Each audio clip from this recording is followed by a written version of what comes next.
Welcome to the special Summer Games Fest edition of PSXP. I am your host, Delvin Cox, and with me, as always, is the Platinum Princess herself, Miss Haley Nicole Miller. How you doing, Haley? I'm doing pretty good. Also with me is Mr. Eat the Hype, Mr. PS5 himself, Donnie Reese. How you doing, brother?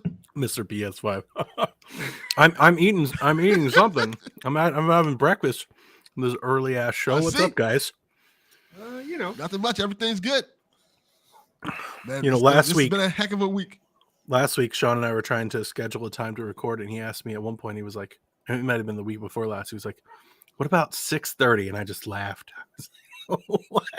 6:30 in the morning? 6:30 in the morning? Yeah, that sounds like my vibe. Me and Haley's vibe. Like, yeah, right? I mean, yeah, done it early in the morning.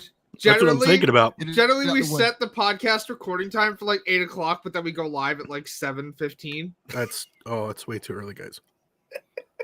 Yeah, that's perfect because I'm always busy, and this is like the only free time I really have. Like today, I'm doing. It's not free time. You're supposed to be sleeping. That's not free time if you're supposed to be asleep. That's the problem. I don't sleep. I'm like Batman. I'm up at this time for work now. Cooler. So. You shouldn't be up this time at work. Work's not fun. I don't have to take phone calls, so I'm not going to complain. I'll get up as early as they want me to if I don't have to take phone calls. I didn't sleep You're like the boss now. That's good. I am not the boss. I didn't sleep for shit last night either. Is that a good thing or bad thing? Because you've been doing everything this week. You've been podcasting. You've been on streams and everything. I honestly think it was just today and all the things that I wanted to do and want to do and have to get through. I think it was just like too excited to sleep. I'd sleep for a couple hours and wake up, and sleep for a couple more hours and wake up, sleep for a couple more hours and wake up. It's kind of mind's going. Gotcha. I usually take something. I usually take something to go to sleep, to help me go to sleep.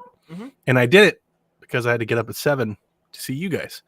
I was like, well, if I take that, I'm going to sleep right through them. Like, that's not going to happen. That makes sense. Yeah. So, Haley, before we get into, I'm not talking about what I'm playing this week because I don't think it makes any sense because we got so much shit to talk about anyway. And plus, I'm going to play some video games this week, so I'll talk about it there. But Haley, what you playing? I have been playing a lot, actually. So I bet you have. I've been playing. That doesn't surprise me at all. No, you're right. It doesn't. I've been playing Horizon Forbidden West New Game Plus mode, which is good. It's well worth jumping back in. All activities now award you with a new currency for New Game Plus that allows you to get new dyes for your armor, new face paints once you unlock that. Also, there's 8 new legendary weapons that are available from the moment you reach Chain Scrape, which all are bought with the new currency that you get like a certain amount of per mission, side mission activities. So you're not like having to grind to get the new weapons. Now, if you want to upgrade the weapons, that's a grind, but that's par for the course for upgrading things. It's good. I'm having a great time with it. All of the new dyes for the armor, though, are like some shade of orange. So I don't know if that was like a conscious decision to make all of the new armor dyes orange, but that's the thing now, I guess. Beyond that, I finished Sifu on student difficulty at level 35 or age 35. Sorry. Student difficulties. Baby mode difficulty? Student difficulty is baby ass baby mode, yes. Nice. Okay, that's like what I'll be playing there. That's when you realize you've arrived in full grown ass adulthood. Exactly. I don't have time for that shit. Be sitting there getting frustrated. Fuck that. Bring me baby ass baby mode. I hate to be the bearer of bad news, Delvin, but you may still get frustrated because baby ass baby mode is still pretty fucking difficult. It's like Kinna. It's still hard. Yeah. Yeah. It is still pretty hard. I only finished it at 35 because I kept just saving my points. For one of the things that Sifu does is that the shrines that you get to can, like, if you spend 1,000 XP per shrine, you can reduce your age by 5 years. If I hadn't done that, I'd have finished the game at age 56 to 60. 95. No, you die at 70. If you die at 70, like, you have to restart. So, anyways, that's that. And then the Quarry. And I'm calling someone's ass out. I'm calling out your son, Delvin Jr. You cannot. Great to know. You cannot play a game for 20 minutes, which doesn't, like, the first 20 minutes of this game is not 20 minutes of gameplay. It's mostly a cutscene. You can't declare a game boring and say, nah, this isn't for me. After 20 minutes, when you haven't even played. You definitely can. No, he was encouraged by his friend, who they were both chiding me last night, that it was boring. So, I've done the right thing. He's going to try and play further. Also, you call the right thing? I'm going to force him to play the game. I'm not. That's the right thing to do. I've heard that it's a slow start. It takes a minute. I mean, the prologue, yes. As soon as you get to like halfway through chapter 1, boom, like you're right in there. Like I'm not going to spoil anything. It's a horror film. Exactly. Yeah. Also, I'm not spoiling anything. Because I know Donnie hasn't started. Delvin, I don't know what you've played of it. I'm at the halfway point of chapter 1 almost. No, I'm in chapter 2. Correction, okay, chapter 2. Okay. Yeah. So, and this is not a spoiler for the Quarry. I'm just saying this game's prologue starts the same way Until Dawn's prologue starts. So your son messaged me going, I don't like this that happened. I was like, well, that has no relation to the rest of the game. That Delvin Jr. voice was spot on. But to be clear, all Super Master games start off like that. They always have this point where you can't make any decisions. What happens, and then you go from there. Yes. Every one of those games do that. Exactly. So this happened to them. I was like, okay, have you played Until Dawn or any of the House of Ashes games? Or Dark Pictures? He's not a horror fan like that. He's not into horror like that. Anyways, he's trying to get into it, but he's not. It's not his thing. He's more into Resident Evil stuff. Yeah, it's very good. I just finished chapter 4 last night. I do have to ask though, when the fuck did every game decide tarot cards were going to be the collectibles, like the new hot collectible item? I don't know. I did. What the hell just happened? I don't know. That was weird. Yeah, I don't recall that there are a lot of games with tarot cards in them. Since Cyberpunk, like 3 or 4 games have had them as collectibles. I know Cyberpunk has them. That's every game. No, I'm just saying. Like, when did they decide that tarot? When was there a meeting from all games? She's like, it's like 3 games. Yeah, like 3. Point being is like, when did they decide that tarot cards are going to become the hit new? What's wrong with tarot cards? Nothing. There's just 22 of them, and I've already missed one. Oh, I'm not looking for all those things. I'll tell you that right now. That's not happening. You know me. Not I'm gonna go for the platinum for this game because it has a far more doable list than Until Dawn. Well, most of the games after Until Dawn's list is pretty easy. It's simply just play the game. Until Dawn play the game and play it with somebody. Until Dawn's trophy list was ridiculous. Also, one thing I will say: no fucking motion controls. Best decision ever. Oh my god. I got so frustrated. Like, I love Until Dawn, don't get me wrong, but like Until Dawn's don't breathe sections where if you even tip the controller, you're fucked. You don't have to worry about that here. It's just a simple button press. Like, I used to put the controller down on the table and it still would like. It would still move. Like you move. Like I'm not fucking moving. What are you talking about? Yep. Yeah, but that's what I played mostly this week, and I won't talk about what I've watched because Donnie's here. Because I want to hear if you noticed this. Did you notice this? That some of these a lot of these characters, at some scenes look like they have an overbite. Yeah, it's like a weird animation with it. I'm like, what's going on with their Justice Smith's character, especially. It happens a few times in the game. Like, is there something wrong with this character's mouth? Or that just bad? Like, I don't know. You could tell that this game needs a little bit more polishing.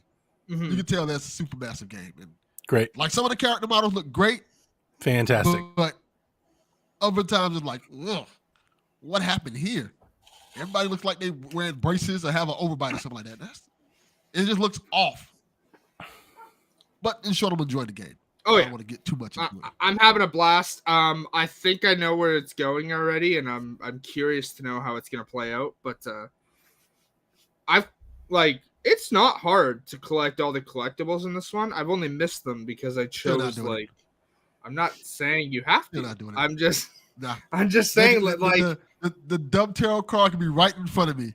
I'm like, nah. I mean, Just, on the plus side for the tarot cards, if you're even near one, the camera angle changes to directly point at the tarot card. Like, if you're even near one, the camera will directionally point itself at the tarot card. And if you collect point myself in the opposite direction. you can't. You have to hit the button. And, like, when you see a tarot card, you collect them. But I missed one because I chose the wrong option. So, like, you can miss collectibles by making, like, different options. Like, I only went back and looked for it because I noticed that I was, like, missing a few in between the one that I collected. And I'd gotten past the points. Like, I knew what had happened already. I'm not, like, trying to spoil the game for myself. But, like, I'm going to go for the platinum for this. I'm loving the story, though. It's great. Yeah, so far I like the story. I like the little changes they made to it. I like that it's slightly different than Dark Pictures anthology games in terms of like how the presentation is. I don't want to spoil that part, of course. I'm going to play it and figure it out. But like they change little things and make little story elements to make it feel like this could be in the same universe, but it also could be in a separate universe. Like, yeah, I like it a lot. I want to say that it feels more like it would be in the universe of Until Dawn, but I'm not certain. Yeah, I can see that. It's interesting though. So, Donnie, what have you been playing this week besides being on every stream that we have on PSVG? Hey man, somebody's got to keep the hype train going. Somebody's got to rally the troops. You guys got to be. You can't be recording in the middle of Summer Games Fest and not be live. What the hell's wrong with you guys? We gotta lift all. High tide lifts all boats right now. I'm not going to talk about any damn games I'm playing. What the hell does that even mean? I got to What does that record. expression mean? I never got that expression. A high tide lifts all boats. Yes. So the high Just lift all boats. tide comes in, right? Water level rises, and then everybody that has a boat in the harbor goes up. So that it's like what's good for the goose is good for the gander. It's like if the high tide raises everybody lifts by association. Yeah. I don't know if I like that. So if I'm bringing the hype to every show, every boat rises, baby. It's Summer Game Mess. That's what we're doing. I'm not going to talk about Summer Game Mess. That's correct. Yeah, I'm not gonna talk about. Well, I mean, come on, man. It's Jeff Grubb, not It's been fun. Q3. I'm not gonna talk about games I've been playing because I got to record with you in 3 days, and we're gonna do that again. Which I probably, in hindsight, probably not gonna talk about it there either, or at least do it really fast because we're gonna have so much damn news to get through. Yeah, we're not gonna have super long time. We got so much news to get through today, so I can imagine. Then we got the Xbox show coming up, so we got a long day, brothers. Yep, got a long day. Yeah, because I'm recording tonight. We have Xbox show, and we're doing. I think we're gonna hang out around for the PC Gamer show as well, or at least I am. Okay. I'm gonna hang out because Xbox should bleed right into the PC show, so I'll probably hang out just to see if they've got any cool stuff to announce as well. But I can talk about my PS5 if you'd like. I mean, I can share that story here instead of saving that for PSVG, so we can do that. So we're going to get into the news, but spoiler alert, Last of Us is getting a remake. It's been rumored about all year long. We've been talking about it. Well, that's constantly. our main topic. Yeah. And that's our main topic. So it was announced for PC. I was planning on playing it on PC. When it was announced, when I was watching, I was like, I'm going to get it on PC. It was going to be delayed to PC at some point, right? So it's not going to be day and date with PC. And I'm very, very excited. I don't have to go through all of my love affair for The Last of Us. I think most people know that by now. So they announced this Firefly edition, right? The special edition of the game. It comes with the American Dreams comics. It comes with an exclusive steelbook. And I was like, man, I've got to get that. Like, even if just for the shelf, I've got to get it. And it led me down this really bad thought process. I was like, well, if I'm already going to buy a copy of the game, right? Like if I'm already in for a copy of the game, Yep. just like, what would a PS5 run me? Like let's just look around. Like, I'm not committing to buying one. I don't, I haven't looked at them in a while. I wonder what the price would be. So I started combing around my online websites. I'm looking at Facebook, eBay, and stuff. Just honestly, just getting a good barometer for what PS5s are going for. If you haven't got one and you're still looking for one out there, I have good news. The prices have dropped significantly on PS5. They must be getting more. They have to either be getting more models into the market, or like the patience of scalpers and stuff have got to come down, because I saw plenty of them for $550, $600, $650. Now, I had a PS5. You guys know that I had one. I sold it last year. I sold my PS5 for $900. Like, they were hot. And like, that was honestly like at the low end, at least on my local Craigslist, that was like the low end of what you could get them for. So the prices come down a little if you're willing to pay a little bit above retail. I come across this eBay listing, very attractively priced for a PS5 digital for $400. The person just seemingly just wanted exactly what they paid for it. It had been up for a couple days. There were no bids on it, which I was surprised by. I thought somebody would at least bid on it at retail price. So I'm looking over this listing. It's just a PS5 digital. It's a standard thing. And I'm like, okay, this looks nice. And then I notice that this on eBay, of all places, this is how, like, I feel like I manifested this out of just thin air. On eBay, the guy that's selling this PS5 lives no further than 10 or 15 minutes from me. Like, just so happens to be right next to me. Yeah, because on eBay you can see where the item is shipping from. Yep. So I just sent him a message. I'm like, hey, The Last of Us just got announced. I'm literally buying a system for one game. I'm interested in your thing. Like, do you want to save the eBay fees, save the shipping costs, save the hassle, and just sell it to me? I'll meet you at Starbucks tomorrow for $300 cash.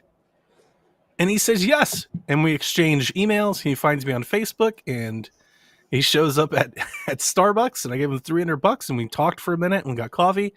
And he was a nice guy, and I came home with a PS5 like that. Like, I almost feel guilty. It was the easiest thing I've ever done. It was so easy. People out there like, I can't get a PS5. And it's like, I just looked, had one within hours of ever thinking about it. Just came home with one. This is fucking shameful. I struggled to get a PS5 twice, and you got both like that. Just like that. I struggled for months. Sweating. Hey.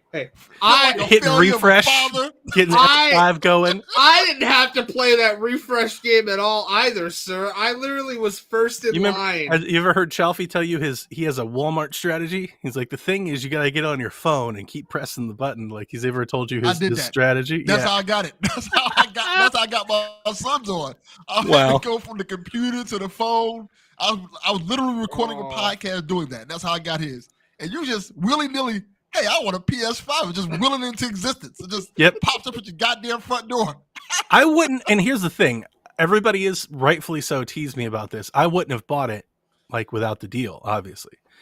I would waited on I would have waited on the PC release, but the deal was so good. Like, I didn't expect him to say yes. For him to just say yes, I was like, well, now I have to. So I have a PS5. The cool thing is my old PS5 plates fit on the Slim.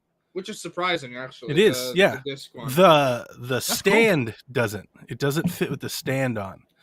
But you can just set it up without the stand. It doesn't need the stand. But I did order, because I've got the original plates. It came with plates. I was going to paint them, but then I found, some generic Slim faceplate on Amazon for $20. So instead of painting it, I'll just bought those. And I'm going to sticker bomb one half of it and replace it. So I have the Slim plates. The Slim model. Have you guys held, or do you guys have a digital model? No. I keep calling it the Slim model. It's not... The the GameStop by my house, they didn't sell any of the digital models. Like they refused to. They wouldn't carry them. So I've got the disc-based model, but that actually turned out to be better in my favor because now I can watch things like this in 4K. God. Jesus, what a terrible choice. What a terrible decision. As I'm literally wearing superhero merch, that was a bad call, sir, and you know it. Oh, that movie is way better than that movie you just held up. Oof. Anyway, you brought the story down, Haley. The PS5 digital model is like strikingly different. I wasn't expecting that. Like, obviously, like it doesn't have a disk drive, right?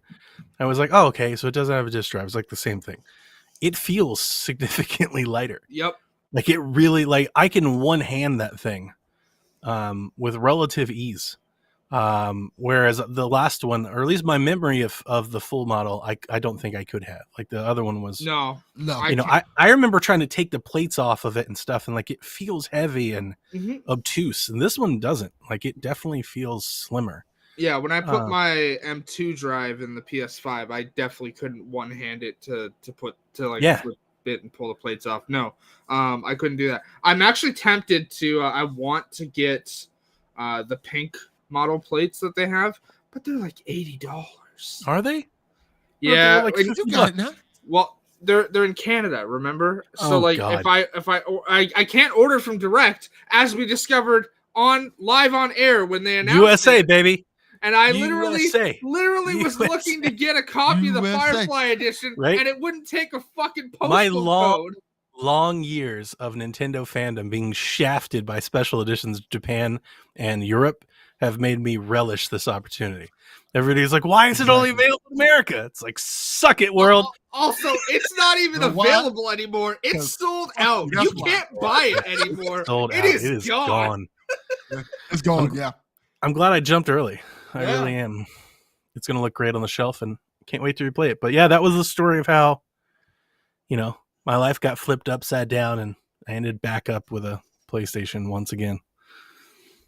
That's incredible. It was so easy. Yeah. We've been And when struggling. I posted a picture of the box and the price, and I expected people to be like, "How did this? There are PS4s selling for more than $300 right now." Also, I love that the one I thought you got reply them to from your GameStop. tweet- Honestly. I love that the one reply to your tweet was like, "What's that?" And you're just like, "It's a PS5." Yeah. Like, Yeah. it's just the box without the marketing material. But I was so surprised that so many people were just like, "I can't believe you did." Like like one person asked about the price like hours later. Yeah. Nobody. I figured you got it from I GameStop. mean, when I had to sell my Xbox because of work-related like tech issues and stuff, when I was missing work, I sold mine for like $450. Yeah. So, That's low. well, I mean, in Canada, I wasn't gonna get any bites for this retail price here, not at all. Like there was a Halo edition on the site I sold it on, which is locally like the localized version of eBay. It's called Kijiji. It's like Canada. It's like a Canadian That's a website. terrible name. That's our it's new called- podcast. What in Canada is this? Exactly. It's called Kijiji. Anyways, there was a Halo model on there for like $1,200, and it had like 1,500 views on the page. Yeah. No bids, like at all. No one Wow. was buying them $100. at that price at all. Yeah, it seems to be like the going price that I've seen for Series X's right now are about 700, and then the going price for PS5s right now seem to be about 800. If you're looking at like the most recent bids, Mm-hmm. and then you can play with that on either end. You can go a little higher, you can go a little lower. So I have been able to get a Series S or a Series X easily. I see them all the time. I mean, the Series S if is you can fucking everywhere. get one, I'll fucking buy it off you because I'd fucking like to actually have one by the Series time. S, the Series S is everywhere. The Series S is everywhere. and they're Not here. I'm thinking today they might, I'm not sure, but they might permanently price cut that thing. That thing has been relatively available for $250 for a minute, like at retail. And they're bundling things in there. They've got Game Pass promotions, extra controllers, headsets, Halo Infinite bundles. Like, I'm wondering if we might see a price cut for that thing come soon. I mean, preferably I'd like to have another Series X, but like at this point I'll take anything because I want to be able to access my Xbox library. The Series S is legit. It is legit. I can say that for sure. Jack has had his. We painted it black, and it's amazing at how well. Like, if you're not like, I have to have it to play 4K everything. I'm more concerned about the frame rate, to be honest. I want the 60 FPS. Yeah, the performance seems to be pretty much on par with the Series X, just at lower resolutions. There are several times I walk in Jack's room. Now, Jack doesn't have a 4K TV. He's got a 1440p monitor in his room as a TV. And I walk in his room and he's playing NBA 2K. And I'm like, man, this damn thing looks pretty good, doesn't it? Like, for like a cheaper installment, like they were smart to do that. I think they were smart to launch the 2 launch SKUs. I definitely think like, they're not outselling PlayStation. And I've said for a long time, I don't think they ever will. They don't want to. Well, I think they do. I just don't think they ever will globally. Like, I feel like in Xbox, I think Xbox would count like their top 3 regions and then use that to see how close they are to PlayStation. Trying to compete with them globally, they're just not on the same level. Yeah. Like, they're just not there. But it's definitely keeping them within range. Like, they're within striking distance, which is a positive for them compared to where they were. So I think job well done. I think the reason that they have it is exactly what they're getting out of it. Yeah, I agree. I think it's dope that they did it. I think it was a brilliant idea to do it. I think more people should have them. Like, especially with the component shortage. How smart do they look right now? Yeah. Like, PlayStation went a full smart. year where they had a really hard time manufacturing consoles, and Xbox over here just printing them off, 250 a piece, just flooding the market with them. Yeah, they also make good stocking stuffers. Like, hey, I got a nephew. I don't want to buy a PS5 for it necessarily. It's just Series S. Yeah, here you go, 250. Perfect. And I think it's dope. I don't think there's a whole lot of kids like at that age that have 4K OLEDs in their room. Yeah, they don't care about the frame rate. Yeah, I don't think they care. Like me, like if I'm putting myself back in my 13-year-old shoes, I never cared about any of that either. I wouldn't have. I'd care way more about Game Pass. I would care way more about that than anything else. Yeah, that's what I got my son for that Christmas when I couldn't get a PS5. Like, all right, can't get a PS5. Here goes this Series S. And he was like, okay. And then he played like, oh, this is awesome. This is next gen, so I'm happy. He was happy till we got the PS5. To keep this PlayStation centric, what if, let me just throw this out before we get into the news because it's got me thinking about it. What if PlayStation launched a PS5 Slim that was like a Series S competitor? It was a digital only. It was small. It focused on 1080 or 1440. Did they ever patch PS5 to 1440? No, they're. I'm assuming that's going to be in the next big update, though, because people keep asking for it. So yeah, let's say 1080, 1440, something like that. That would be cool. $200, $250, something like that.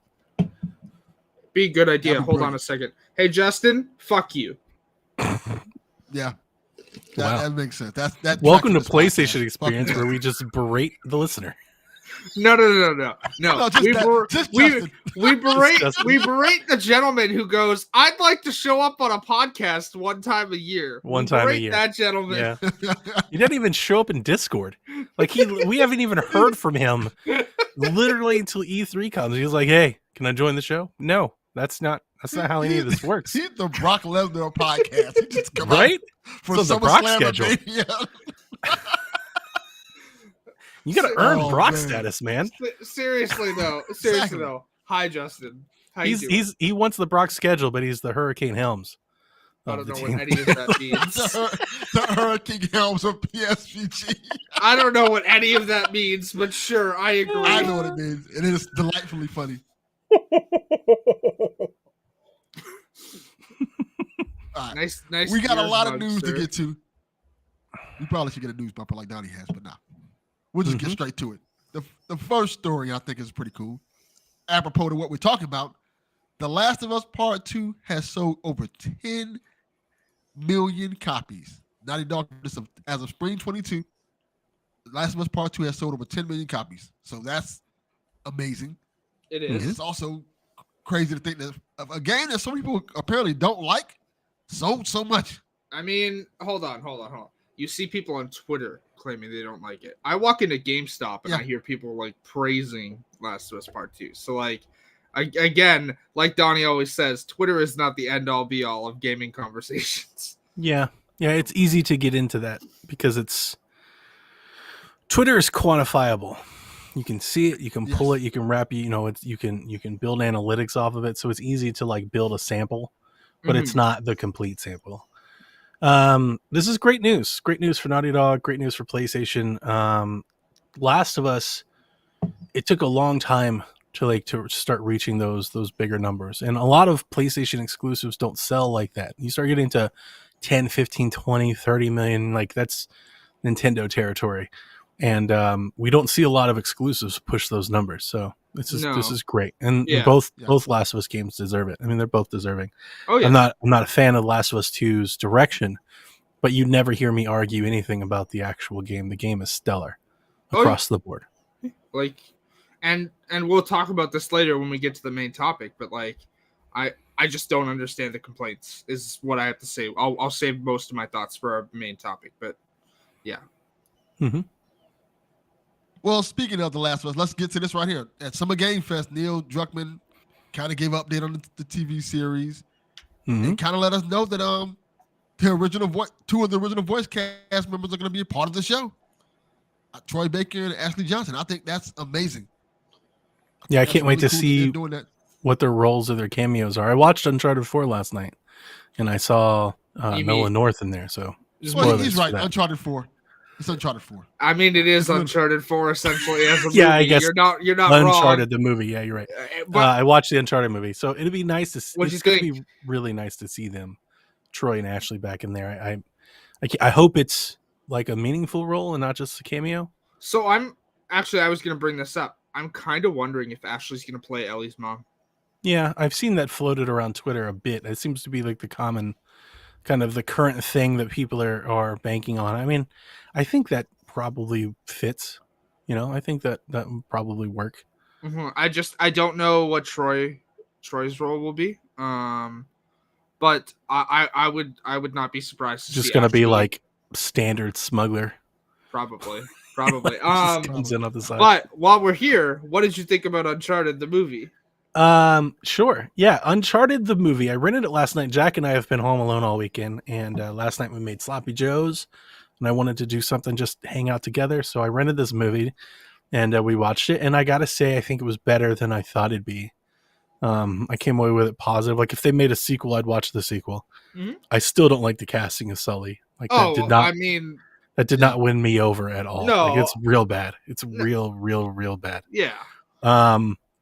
Also, like, I get that it's Uncharted and you want like crazy over the top stuff, but like helicopters, pulling boats up out of the sea and flying them around and shit. Like that went what I would venture just a little too far. I would have rather them went more of like a paranormal magical route, like the actual games, than something like that. But I think those are minor nitpicks. Mm-hmm.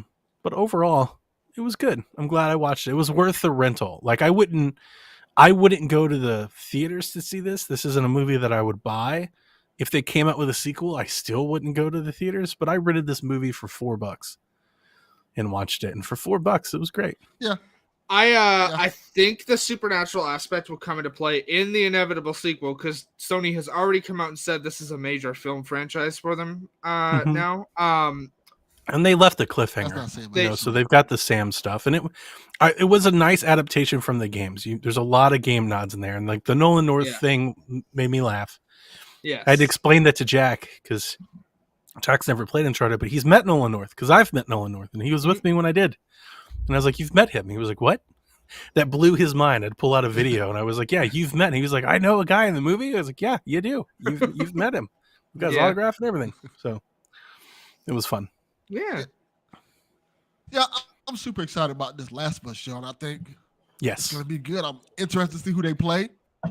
I'm glad that usually when they do these television show and movie, it's wrapped filming too. Yep, filming is wrapped. Yeah, they wrapped at like 4 a.m. yesterday morning. Mm-hmm. They're done. So that means it's on the way. Yep, editing. Usually post. when they do these. when they do these like TV or movie adaptations, they don't add any of the voice cast into it, so it doesn't really feel like it's the universe. So I like that Neil Druckmann is like, hey, let's get the people who help make this a thing and give them roles in this show. Because, like, there's a God of War series coming out and stuff like that. The Uncharted stuff. You got all this stuff coming. Horizon, which the concept that Jeff Grubb has said that show is going to be sounds fucking fantastic. So, yeah. But usually when they do these type of shows, they don't have the voice actors in them who play the character and make you fall in love with the character. So I like when things kind of do that. Give nods to the people who help create this. So I appreciate that. Neil also said that he's directing an episode. Yeah. Yep. That's big for him. Like, he's to actually be credited with something like that. That could, I don't want to necessarily go there, but I can't be the only person that was thinking, like, I wonder if he has aspirations for a potential career change at one point, like if he's really into something like that. Kojima? Well, no, not like Kojima. I noticed it during his conversation there. Like, obviously he was a little miffed, right? Because there's like, miffed. Miffed is an understatement. That is not the right word. He was pissed. He is not a snitches. He was literally like pissed the fuck off, and he was like, I'm not gonna talk about my new game unless someone at PlayStation wants to leak it. Maybe then we'll talk about it. Like, snitches get stitches over there, Naughty Dog. But I noticed when he like phrased it as, I haven't left my day job, I would not be surprised to see him go the directing route eventually, for TV or movie production. Yeah, I'm not thinking anytime soon. No, but he's working on another project. I'm not trying to spread that. Just, he seems to have a knack for this, like his writing. I mean, he's a creative director, and I could see that definitely being something. And we see that happen all the time. People leave in games. Very few stay forever. Yeah, that's very true. Some people leave and they find other careers and they become very successful at them. Mm-hmm. All right, our next topic, I think this is pretty cool. Street Fighter 6 was already announced, and we already know, but it will apparently have crossplay. So awesome. If you want to play with people on all other systems, I think that's cool, especially with this game. Great choice. Yeah. Going from the train wreck that was Street Fighter 5, where it's like, okay, it's only on PS4. We don't have all the features here. We have 3 characters. Yeah. One mode. We have like 5 characters, one mode. The rest will come later. Like, for additional fee. Yeah. If you want the story mode, you gotta pay more. Like, going from that, they're like open it up to everybody and be like, hey, you can play with whoever you want to play with, whether they're on Xbox, PlayStation, or whatever. I think that's great. That's a great sign. I've been watching a lot of hands-on. A bad game. I've been watching a lot of hands-on impressions with it, and it looks to be fun. A lot of people are calling it heavy. I keep seeing that, and this seems to be a common thread. Apparently, the movement and the combat feels heavy, which is interesting because I wonder what because that's not something that I think I personally associate with Street Fighter, but I'm not a Street Fighter like aficionado either. I've never played Street Fighter. Like when I hear of like heavy fighters, I always think like Tekken. I didn't play Street Fighter 5, so yeah. I've never played Street Fighter, period. I played Mortal Kombat. I played Soul Calibur. I played Injustice, but beyond that, not many other fighting games I've played. But Marvel vs. Capcom, I played that as well. But they also seem to have like some sort of like Smash Brothers kind of control scheme where you can map more like simplistic. Yeah, you can map cool stuff to directional sticks and buttons and stuff, which sounds fun. Yeah, they have a kind of like, I don't want to call it beginner's mode, but like an easier nice button output where you can make it play like a Smash. Yeah, man, I can't. Or like, hey, these controllers are expensive. I can't be tearing up my DualSense, trying to do half moon circle 18 button commands. So weird to me. No, but that's the fun of Street Fighter. Street Fighter is a more complex fighting game, so it's like you gotta know how to play Street Fighter to get Street Fighter. Mortal Kombat, kind of like that. I mean, Mortal Kombat gets some pretty fucking difficult combos in there. Don't you fucking tell me they Street don't. Fighter is like the get good game though. You gotta get good at Street Fighter. Yeah. Which is I remember. Don't have to necessarily be good to enjoy Mortal Kombat. Did you guys ever play Street Fighter on 3DS? No. You could map like special moves to the touch screen Oh, So on the I touch remember screen, that. they had multiple buttons, like basically like a grid. So you could do your moves and everything, and then you could just tap the screen for like Hadouken or whatever. And it was I fun. remember that Hadouken. being a thing. It was fun. It's pretty cool. Mhm. But I like that they're putting it into work for Street Fighter 6. I'm surprised. Maybe we'll see it today. I'm surprised we haven't heard anything about maybe a new Injustice game or something like that. You won't It's been hear a while about. since we had You I think won't- I think we're more likely to just see more Street Fighter. I think we could see another character demo. today. Yeah. But Delvin, you won't see Injustice for a while. It's already been confirmed. NetherRealm's next game is Mortal Kombat 12. Oh, so they're not even doing another Injustice. They're just going straight to 12. Correct. Wow. Interesting. And you know what? I have to say this right now. I'm fucking glad because I'm tired of the public opinion of Superman being that he's a fucking tyrant. And get that shit the fuck away from Superman. You want a tyrant Superman? Go watch. Sounds like something a tyrant would say. You want a tyrant version of Right. Superman? Go watch. She The happens Boys, to have the logo or- on the shirt as well. It's almost as if she I have it assumed on the my character arm. by putting on the T-shirt. I mean, hello. I have it Yeah. on my arm I'm too. just saying. Anyways, You're not doing a whole lot for your platform here, Haley. Uh, Platform is yeah, slowly yeah, falling yeah, apart. yeah. Anyways, And then she did threaten me to come on the podcast and Right? be like, She's- we're She's recording. being Like, yes, pretty ma'am. tyrannical, if I should say Uh-huh. so myself. Uh-huh. Yeah. Anyways, if you want a tyrant version of the character, go watch Invincible where you've got Omni-Man, or go watch The Boys where you've got Homelander. Or come Leave- watch PSXP. Or you can play where Injustice. we've got Leave Superman to be Haley the Zarel. good-natured hero. Nah. They want the violent, bloody Superman. Fuck that shit. Fuck that shit. yeah, they just want Superman wrecking shop. Yeah. All right. Speaking, let's get this out the way right now. Gotham Knights Nightwing trailer. Do any of you care?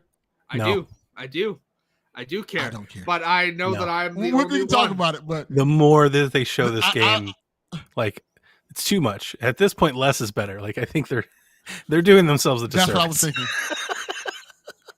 I'm just gonna, all in.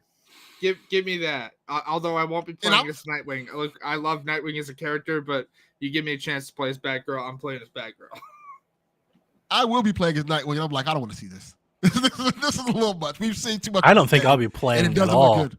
And they showed Nightwing, and I was like, that is lame. That is not cool. That is not what you want from a superhero.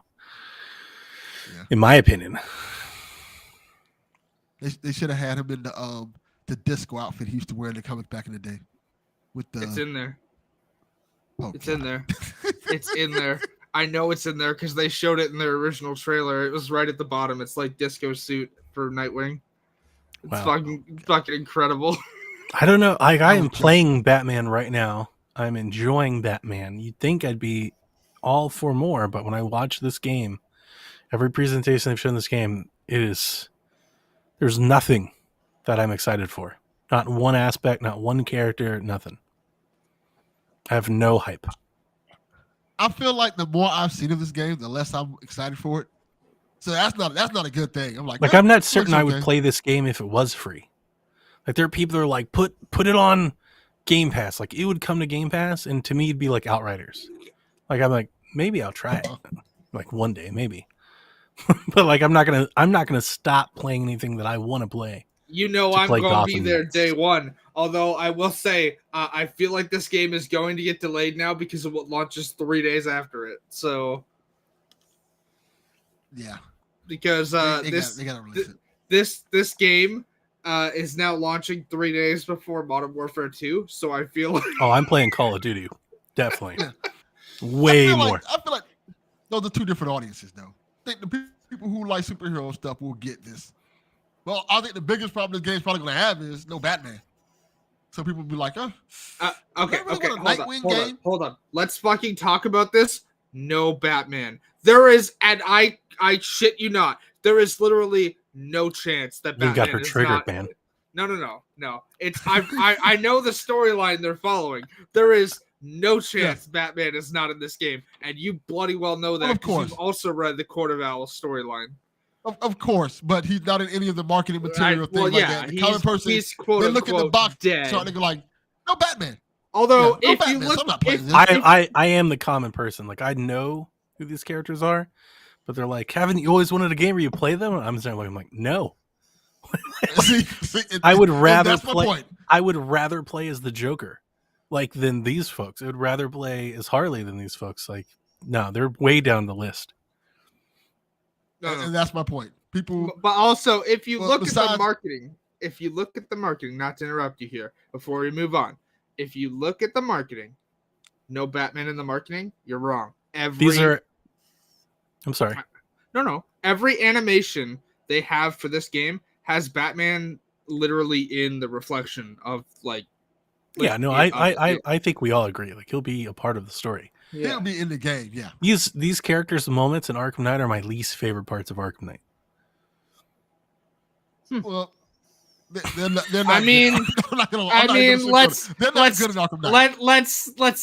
let's not beat around the bush. The Arkhamverse kind of did like Dick, Tim, and Barbara dirty, so you're not wrong. Yeah, when they show up and they're like, "Hey, let me help you," I'm like, "If you don't get the hell out of here and get off the screen." They're like, "Let me help you." Batman's like, "Nah, I'm good." They're Yeah. like, "All right, we're going." I'm like, what is that? They How does that work? the Arkhamverse kind of did the Bat family dirty. Like let's be fucking real. That oh wait, I can't even say it because Donnie hasn't finished Arkham Knight yet and he's never played I'm working it. on it. I know, but I don't want to spoil things in the story for you, so I will Yeah, don't spoil not it. say anything. Much appreciated. So Yeah, because I'm digging it. Except for Yeah. when Nightwing shows It's up. good. And then I'm like, this game sucks. Everybody went on and on and on about the Batmobile. It's like, dude, Batmobile's way better than Nightwing.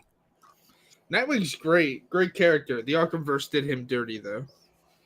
Yes, it's not as compelling to just see him come in there for 2 seconds and leave. Like I'm good. It's just not All right, cool. what else we got? Okay, next topic. A new Aliens game has been announced. Mhm. Aliens Dark Descent officially announced. It's a top-down squad-based shooter. Yeah. Are you any of you into Well, it's- Aliens? Hang on. It is a top-down squad game, but it's single player. Yes, it's a single-player Yeah. Aliens game. Yeah. Mm-hmm. Are any of you into Aliens? Could not Yes. give less of a fuck. Love the franchise. I've never been super like enamored, I think, with any of the games particularly, but I will play. I'll play this one. Isolation was good. It looks Isolation okay. was good. Isolation was good. Also, it's funny that now that Isolation has come back into like the streaming sphere, you're just constantly getting clips of streamers getting freaked the fuck out by the xenomorph. Mm-hmm. Yeah. Yeah. Um, Isolation was really good. it kind of looks like the Ascent, kind of. Yeah. Yeah. Yeah, it does. Which I wasn't like. It'd be interesting to see how the story and something like that goes. Like if it's more action heavy, then I'll definitely. I look forward to giving it a try. Somewhat related, Fireteam Elite also got DLC. Yep.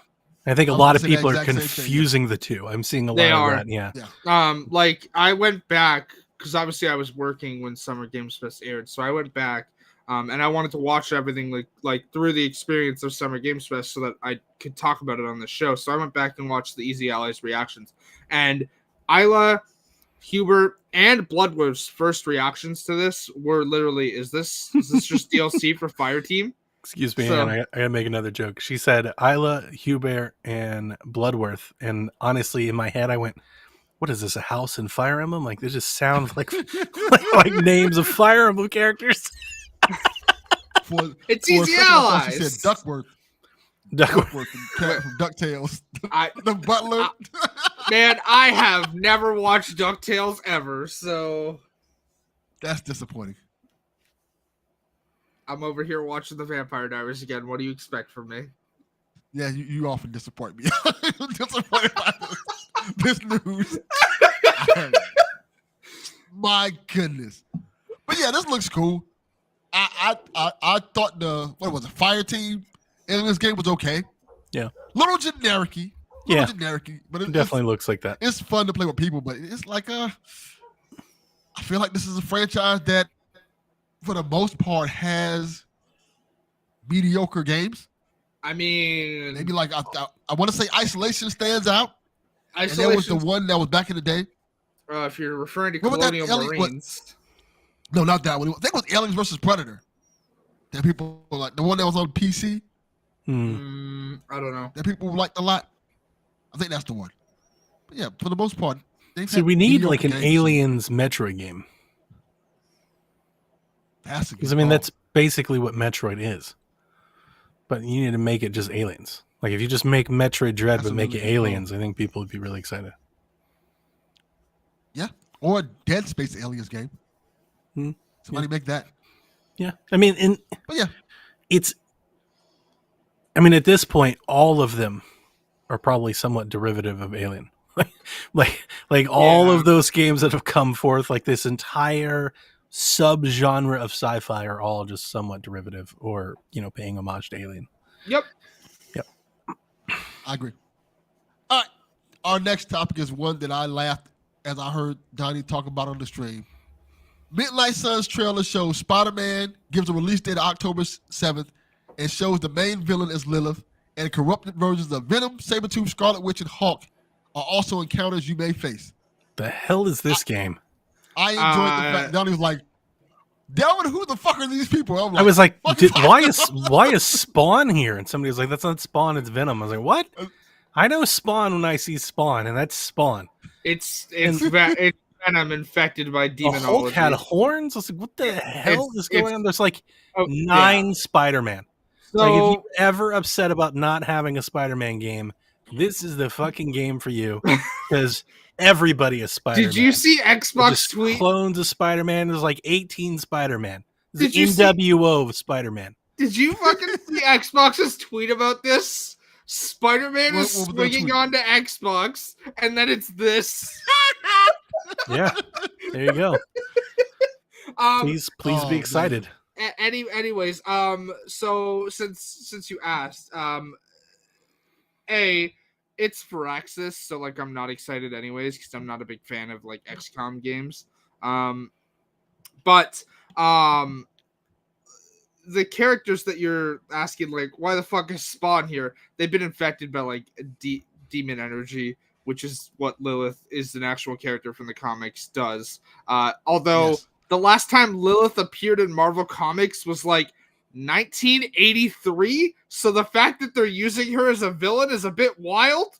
That's cool. I mean, it's a deep cut. I don't Makes understand sense. how Yeah. a mortal superhero can take on, Well, it's the so- demonic priestess of Lilith. so They seem it's to be a little outgunned here. I mean, Are they yeah, Are they gonna channel God? Is that where this is So, going? There's no, some Dr. serious Diablo shit coming down, so like Jesus is in the MCU now. right? Spider-Man Yeah. Jesus. you'll notice they're all wearing different versions of their armor. They're all armors that have been empowered to use magic. They've been blessed by by Doctor- holy by water. Doctor Strange. I mean, they've got Blade there, so maybe they've been blessed by holy water. I will say this. Maybe I missed this. I don't think I've seen any gameplay footage of this game. They And released that terrifies me. No, I've seen they're- gameplay footage they, of it. they released gameplay like last year, and then after they dropped this trailer, in the Epic Games Showcase, they showed more gameplay for this as well. It's still card based, so all- I'm not interested. Yeah, that's why I was scared. I'm like, all these cool cutscenes look cool, but the game ain't gonna look like this. The game is just you playing Hang cards. on I'm now. like, I've fuck that. heard you guys go on and on and on about wanting a video game for every character ever Mhm. made. This game was tailor-made for you. This is the official Mhm. game of the PlayStation experience. Marvel's Midnight Suns. No, You get every Not even character close. and every skin and every alt history version of every Mm. character forever, all in one game. I have this to say about that. We've already had that game. It's called Marvel Ultimate Alliance. That is the game, the Marvel game that you're probably Uh-huh. gonna be playing. Good call. All the Marvel characters, and it's a fighting. It has fighting in it. You're not playing card like you're a goddamn Yu-Gi-Oh player. yeah. This I mean, kind if of I thing- want to play Yu-Gi-Oh, I'll go play Yu-Gi-Oh and have a much Yeah. better time. They like- said that they were exactly. retooling it. Did they so- take any of the card stuff out, or No, it's Take all in that fact. shit out. In fact, there is more cards now than there were before. So yeah. I like that they're double downing on it. yeah, I mean, yeah. So, Like if they want to Would make a love this damn one. card game, then make the card game. Don't let the internet scare you I agree. away from your vision. I mean, hey, if that's what they want to do, that's fine. Yeah, I like But it. They I'm should have. just, They should post the pop copy gif because I'm fuck just- them. That's why. I'm just not that. I'm just not interested in it. But also, I wasn't really like when I knew it was for Access. Oh, I love the collective internet meltdown. The day it was announced, that was the best day. I'll never forget it. It was so weird to me. though, Everybody, like- my entire Twitter was so excited. Oh my god, Spider-Man, blah blah blah. And then they showed cards and the Yeah. collective meltdown. Everybody except I was Garrett. in that. Everybody except Garrett. It was like you'd ran over their dog. They were so mad and sad. Yeah, exactly. Because you hear Marvel, you hear Midnight Suns, you hear Firaxis, who makes the XCOM game. Like, oh shit, this could be cool. They're like cards. Like, what? Except Give me for a Garrett. fucking card game? Except for But- Garrett playing the lone Garrett's person like, on the "Yes!" internet. He was like, yes, let's Yeah. do it. Again, like I wasn't really a big fan of XCOM. Like, I'm glad that exists for people. I'm just not really into it, so I wasn't really like excited, anyways. But then, like with the card aspect, if I want to play a card game, I'm gonna go play Yu-Gi-Oh! And there's like 4 different digital versions of Yu-Gi-Oh! I can go play, so I'll do that instead. Play Uno. Just play Uno. Like, I can invite Mhm. friends over and play Uno. That's the thing. I don't have to play this. Like, The last time I played Uno, I got called slurs, so no. play Uno? Yeah, Jesus. hi. The last time I played Who- Uno who was you with playing my Uno with? father while we were Right. camping. So yeah, no, I'm You not wouldn't gonna play go. any card game with him ever again. Never. Like, Hey, that's this one is- thing I've never experienced in my life. I've been called slurs before doing other things, but never played Uno. Like, that's, that's a little wild. yeah. So that's the camping trip I had to call a friend to like get me the hell out of there. So yeah, Yeah. Yeah, you definitely call a friend for that. Like, they using slurs doing Uno. That's a Call a fun-loving friend. game. It's time to throw hands. Yeah, that too. The hell are you talking to? Over Uno? yeah. For real. Yeah, Or I throw the beat reverse people card. up on Either Blue Rush. throw hands or throw reverse card. One of those things has got to happen. Yeah. Reverse, Oh. reverse. All right, our next topic, which I'm excited for, Shredder's Revenge comes out next week. Yeah. 6-player co-op and Casey Jones, baby. Game Pass. Please be excited. Coming to Game Pass. I'm Looks not. cool. I'm not a I don't have to Turtles buy it now. fan, but I'm happy for y'all. I'm not. I would. Yeah, I'm Casey not a Turtles Jones. fan either. I didn't know who Casey Jones was when the trailer was shown. My favorite thing about Casey Jones, and it's literally like one of the only things I know about the Turtles in the old Teenage Mutant Ninja Turtles cartoon show. He showed up for a job interview at Shredder's wearing a suit and his hockey mask, and he got the fucking job. Yes. I had completely How you forgotten because I don't think I watched a whole lot of the cartoons, but I definitely watched the live action movies. That's my memory Yes. when I was little. And somebody was like, "Yeah, he was in that," and I had complete no I haven't seen these movies in 20 years. I had no recollection. Mhm. So I went and Googled it while we were on air, and then I was like, "Oh yeah, I do remember this person. I do remember the guy with the hockey mask." Arguably And- one of the best characters in the first movie. He was Yeah. cool in the first movie. yeah, Also, and then I realized that he's in like CSI or some shit. Like he's Chicago like, PD, I think. yeah, I was like, look at this guy. Yeah, I was like, yeah. yeah, I And- recognize this actor. He's in, yeah. So that was and then fun. if you want an even funnier story, so like when they rebooted, I think it was 2009, they did the first animated. I've never mixture. watched. Yeah, I haven't. No, watched the new I ones. know, but the Delvin has the new ones with Jennifer, The movie, with Megan Fox and all that. that's Like, just trash. I know it is, That is but they awful. actually had a good portrayal of Casey Jones in the second one, Yeah, with Stephen Amell. which is Green fucking Arrow's funny face. because he went on to play Green Arrow. Yeah, but don't watch those movies. Those movies suck. They are Haley really bad. always finds a way. Yeah. Always. Life But finds I'm a super way. excited for this game, and the fact that it's on Game Pass, I might just buy it on Switch so I can play it on the go. I'm seeing that a lot. A lot of my friends are they're buying on Switch anyway. But yeah, I'll play it on Game Pass. Morning, John. Yeah. Is that one in the what is it? The I can't remember the name of it now. The collection. Cowabunga collection. With Yeah. all the total, the Cowabunga collection. Yeah, I think I'm gonna get both of those on Switch because I want to take those on the go with me. Nice. This seems so fun. Yeah, I love like it. beat 'em ups, but again, I'm not like a fan of Turtles, so I'll probably just play it with Jack. I do love beat 'em up, so me and Jack, we played Streets of Rage together. I'm sure we'll try to do this too. Seems like a fun game to play with people. Oh, So yeah, for sure. I definitely can see me and Delvin probably playing this. Play Scott Pilgrim instead. Oh, it's so good. I love Scott Pilgrim. Yeah, I might do that with him. He might want to play that. I'll ask him. When we I took finish Jack this, through if he Scott wanna play Pilgrim. some Scott Pilgrim. Yeah, I mean, so just like I love the Scott Pilgrim game, but it's a lot easier to go through with a co-op partner because they can revive you. Because man, that game gets brutal at certain points. It does get a little tough. Yeah. I think maybe I've played it. I've probably gone through Scott Pilgrim 6-7 times. It didn't bother me too much, but yeah, it can be. Like, especially alone. Yeah. But I think Jack and I probably had. I think we probably had more challenge with Streets of Rage 4 than Scott. So the thing with Scott Pilgrim is that they'll pile enemies on you, and like there's this one enemy type that like for anyone who's not played it, this enemy type will jump you, and if they jump you, a bunch of like 60 different people will jump on top of you, and for every one that jumps on top of you, you lose health. I feel like with Scott Pilgrim, it's a little easier to cheese the combat. Yeah, if you get in like a corner, you can just Yeah. bing, bing, bing, bing, bing them. So, All right, our next topic I think is really cool. I think every game probably should do this. Saints Row has a boss factory that lets you create a custom character before the game arrives. You can create your character any kind of way and just deploy them into the final game. I think this is absolutely brilliant. You just use this free app, make the character you want to make, import it to your game, and there you go. You can start playing. oh, This is brilliant. It's incredible. Also, I love that literally like 5 minutes after it came out, somebody had already made Morbius.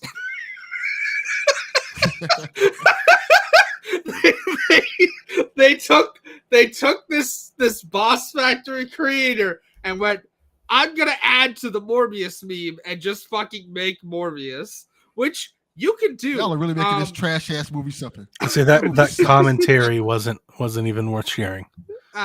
Wow. Okay. Anyways, the boss Giving factory- Morbius any amount of attention or power in this world is a detriment. Yes. It's Morbid time. Anyways. Oh my god. God. Anyways, this boss factory creator is very fun to tool around with. Like the character creator stuff for Saints Row is usually always very good. However, the thing I have seen mostly is a lot of black folks very excited that black hair is done very well here. That's great. That's Solid. really good. I'm happy for that. But I think this is brilliant. I don't know why other games haven't thought of doing this before. Like, I mean, Saints Row has done this before. They did it for 3 and 4. Mm-hmm. So this should be a thing in every game like this. Like, hey, before the game comes out, you can make your character. So instead of you sitting 30 minutes in the character creator screen, you can make your character way before it comes out, and then you just go rock and roll. It's so funny because I didn't realize that people were, I don't know, like so inconvenienced. Because when they announced and everything, I was like, yeah, I'll just create it when the game comes out. I was like, I guess on the opposite side of it. I did have a lot of people sending me pictures of Chucky. Apparently, a lot of people are making Chucky. Like for whatever reason, I mean, like you just when play they as Chucky. when they showcased character creation, I'm gonna like, play as Rhea Ripley. That's who I'm gonna play as. and they're like That's brilliant. Be the I like boss it. trailer. That's my they boss. released a while back, the customization trailer. They straight up made Shrek, and so like everyone just started memeing with this. Like, Not as good as Rhea Ripley. Not at all. Be careful, Donnie. You might get called out for being Best- too closely like to somebody else. Best game ever. I don't know who Rhea Ripley is. You should fix that. He's a wrestler. Okay. You have Morbius information, but not Rhea I Ripley. do have information. That is- Morbius information. I have not seen the movie, but I've seen the entire film as a GIF twice. Someone Rhea turned Ripley the is entire God, movie just, like, into a dropped GIF. the angel down to earth and just put her like in punk rock gear. Okay. Yeah, that's what happens. I appreciate him doing that. Thank you, giving us that blessing on our. We were eyes. talking I to appreciate it very much. Dev on stream. I think I've always played Saints Row as like just an incredibly hot girl. I think every time I've ever played Saints Row, Dev's like, I'm trying to create me. And I'm like, why would I ever want to do that? Like, this is Saints Row. I don't want to play as me. Of all the things to look at. I mean, it's Saints Row, the game where you can turn a rocket launcher into a violin case. Yeah. Play as somebody else. Play as who you want to play as. It's awesome. I like it. Can you share our next characters? topic? Yes, you can. Now I just need somebody else to make Rhea for me because I ain't got all the time. So now I'm gonna put that into the universe. I'm gonna go on Twitter and be like, somebody make Rhea Ripley in Saints Row for me. There you go. That's a brilliant idea. Have somebody else make it. Why do the work? Right? Yeah. You make it for me. I'm sure somebody's already done it. I'm always down with that idea. All right, our next topic, probably my favorite trailer of the whole week. Goat Simulator 3 was announced with the Dead Island 2 parody trailer. This trailer was amazing. It was, but not even just parody. Jeff talked about it as if it was Dead Island 2. Like, he literally said, don't get bit, and then played the trailer. And everybody I watched reactions to for this literally thought it was Dead Island 2. Yeah. Until that goat fucking comes out of there and just smacks that wolf. I was watching with Donnie, and I was like, a great troll. Dead Island 2? And I was like, this shit ain't never coming out. Like, again, it's not never coming out. And then like, Goat Simulator 3. Holy shit, that was amazing. Also, skipping 2. Goat Simulator 3. There was not a Goat Simulator 2. I didn't even know that. You don't need it. This game's so good, you don't need it. You don't need a 2. You just skip straight to 3. Yeah, this version was 2 times better than that. I love this trailer. I never played Goat Sim. I know Goat it's funny, Simulator but is I never wild. played it. Goat Simulator is a wild game. You can play Flappy Bird in Goat Simulator. Now that's a terrible game. Flappy Bird sucks. That is an awful game. I was sitting there thinking when she said that, I was like, not the best way to sell the game. No, I'm not trying to sell you on Goat Simulator. I'm sitting here, I'm like, I've never played it. And she's like, let me tell you what you can do. And I'm like, you can still not going to play it, I guess. What? I mean, you can do a lot of things in Goat Simulator, but like in Goat Simulator 1, you can play fucking Flappy Bird on a TV, but the camera angle for it is so fucking weird. I don't know. Goat Simulator just likes to be wild, so. That doesn't sound fun at all. Playing Flappy Bird. Don't do that. At all. Just don't even try to do it. If somebody puts Flappy Bird in your hand, slap it out their hand. Like, no. Don't give me that shit. All right. Better news. Well, interesting news. Blizzard devs announced Stormgate, a new post-apocalyptic real-time strategy game. This looks cool. Seems Does like it? I got nothing. It does. It looks cool. It's cool seeing this new studio come up. I think they're gonna probably. It's cool seeing the new studio, PC games, but they could have picked a better way to show off their game because that trailer was very short, and then they showed 3 still images that don't look good at all. I don't think they were ready to show it. Honestly speaking, I'm like, oh, this looks interesting. They're like, hey, let's get something out there. Just let them know that hey, we're doing something. So I think that's cool that they're doing something. I hope they do more. I hope they start adding stuff to. It's always good to see new studios pop up, especially when everybody keeps talking about everything's getting bought up. Yeah, that's not necessarily true. New studios are springing up from some of these studios that are just all leaving. So that's always a good thing. Well, the people get bought out, they eventually leave, their contract's over, and they start new studios. Yeah. I mean, I think that's been happening for a while now. We've got so many people. Yeah. We've got the people that used to make BioShock making a new BioShock. We have all kinds of these little studios that have DNA from other studios, going around. So that studio that PlayStation bought are former like Call of Duty devs, right? Yeah. The ones that Sony's investing into. So yes, that's how the world works. I always like that. Yeah. People are like, oh, it's consolidation. It's like, it's not really consolidating. You're consolidating brands, but new brands are being made. And that's always a positive, I think, personally. Like, more video game companies out there making cool games, the better. Mm-hmm. All right, here goes the topic that I think we're all going to be excited for. The Callisto Protocol will release December 2nd, 2022. A new trailer has been revealed. Yep. This game looks awesome. Yeah, it does. I'm excited for it. Very excited for this. It's a great demo. Also, Yeah. I'm gonna echo what I've heard from others as well. I really hope there's an achievement for dying in literally every way possible. That'd be cool. So, because That'd be cool. that ending of the trailer where he gets sucked into the fucking like the gear, I hope there's an achievement for dying in literally every way possible. I think this is great. I hope it comes out December 2nd. Same. Because so do I.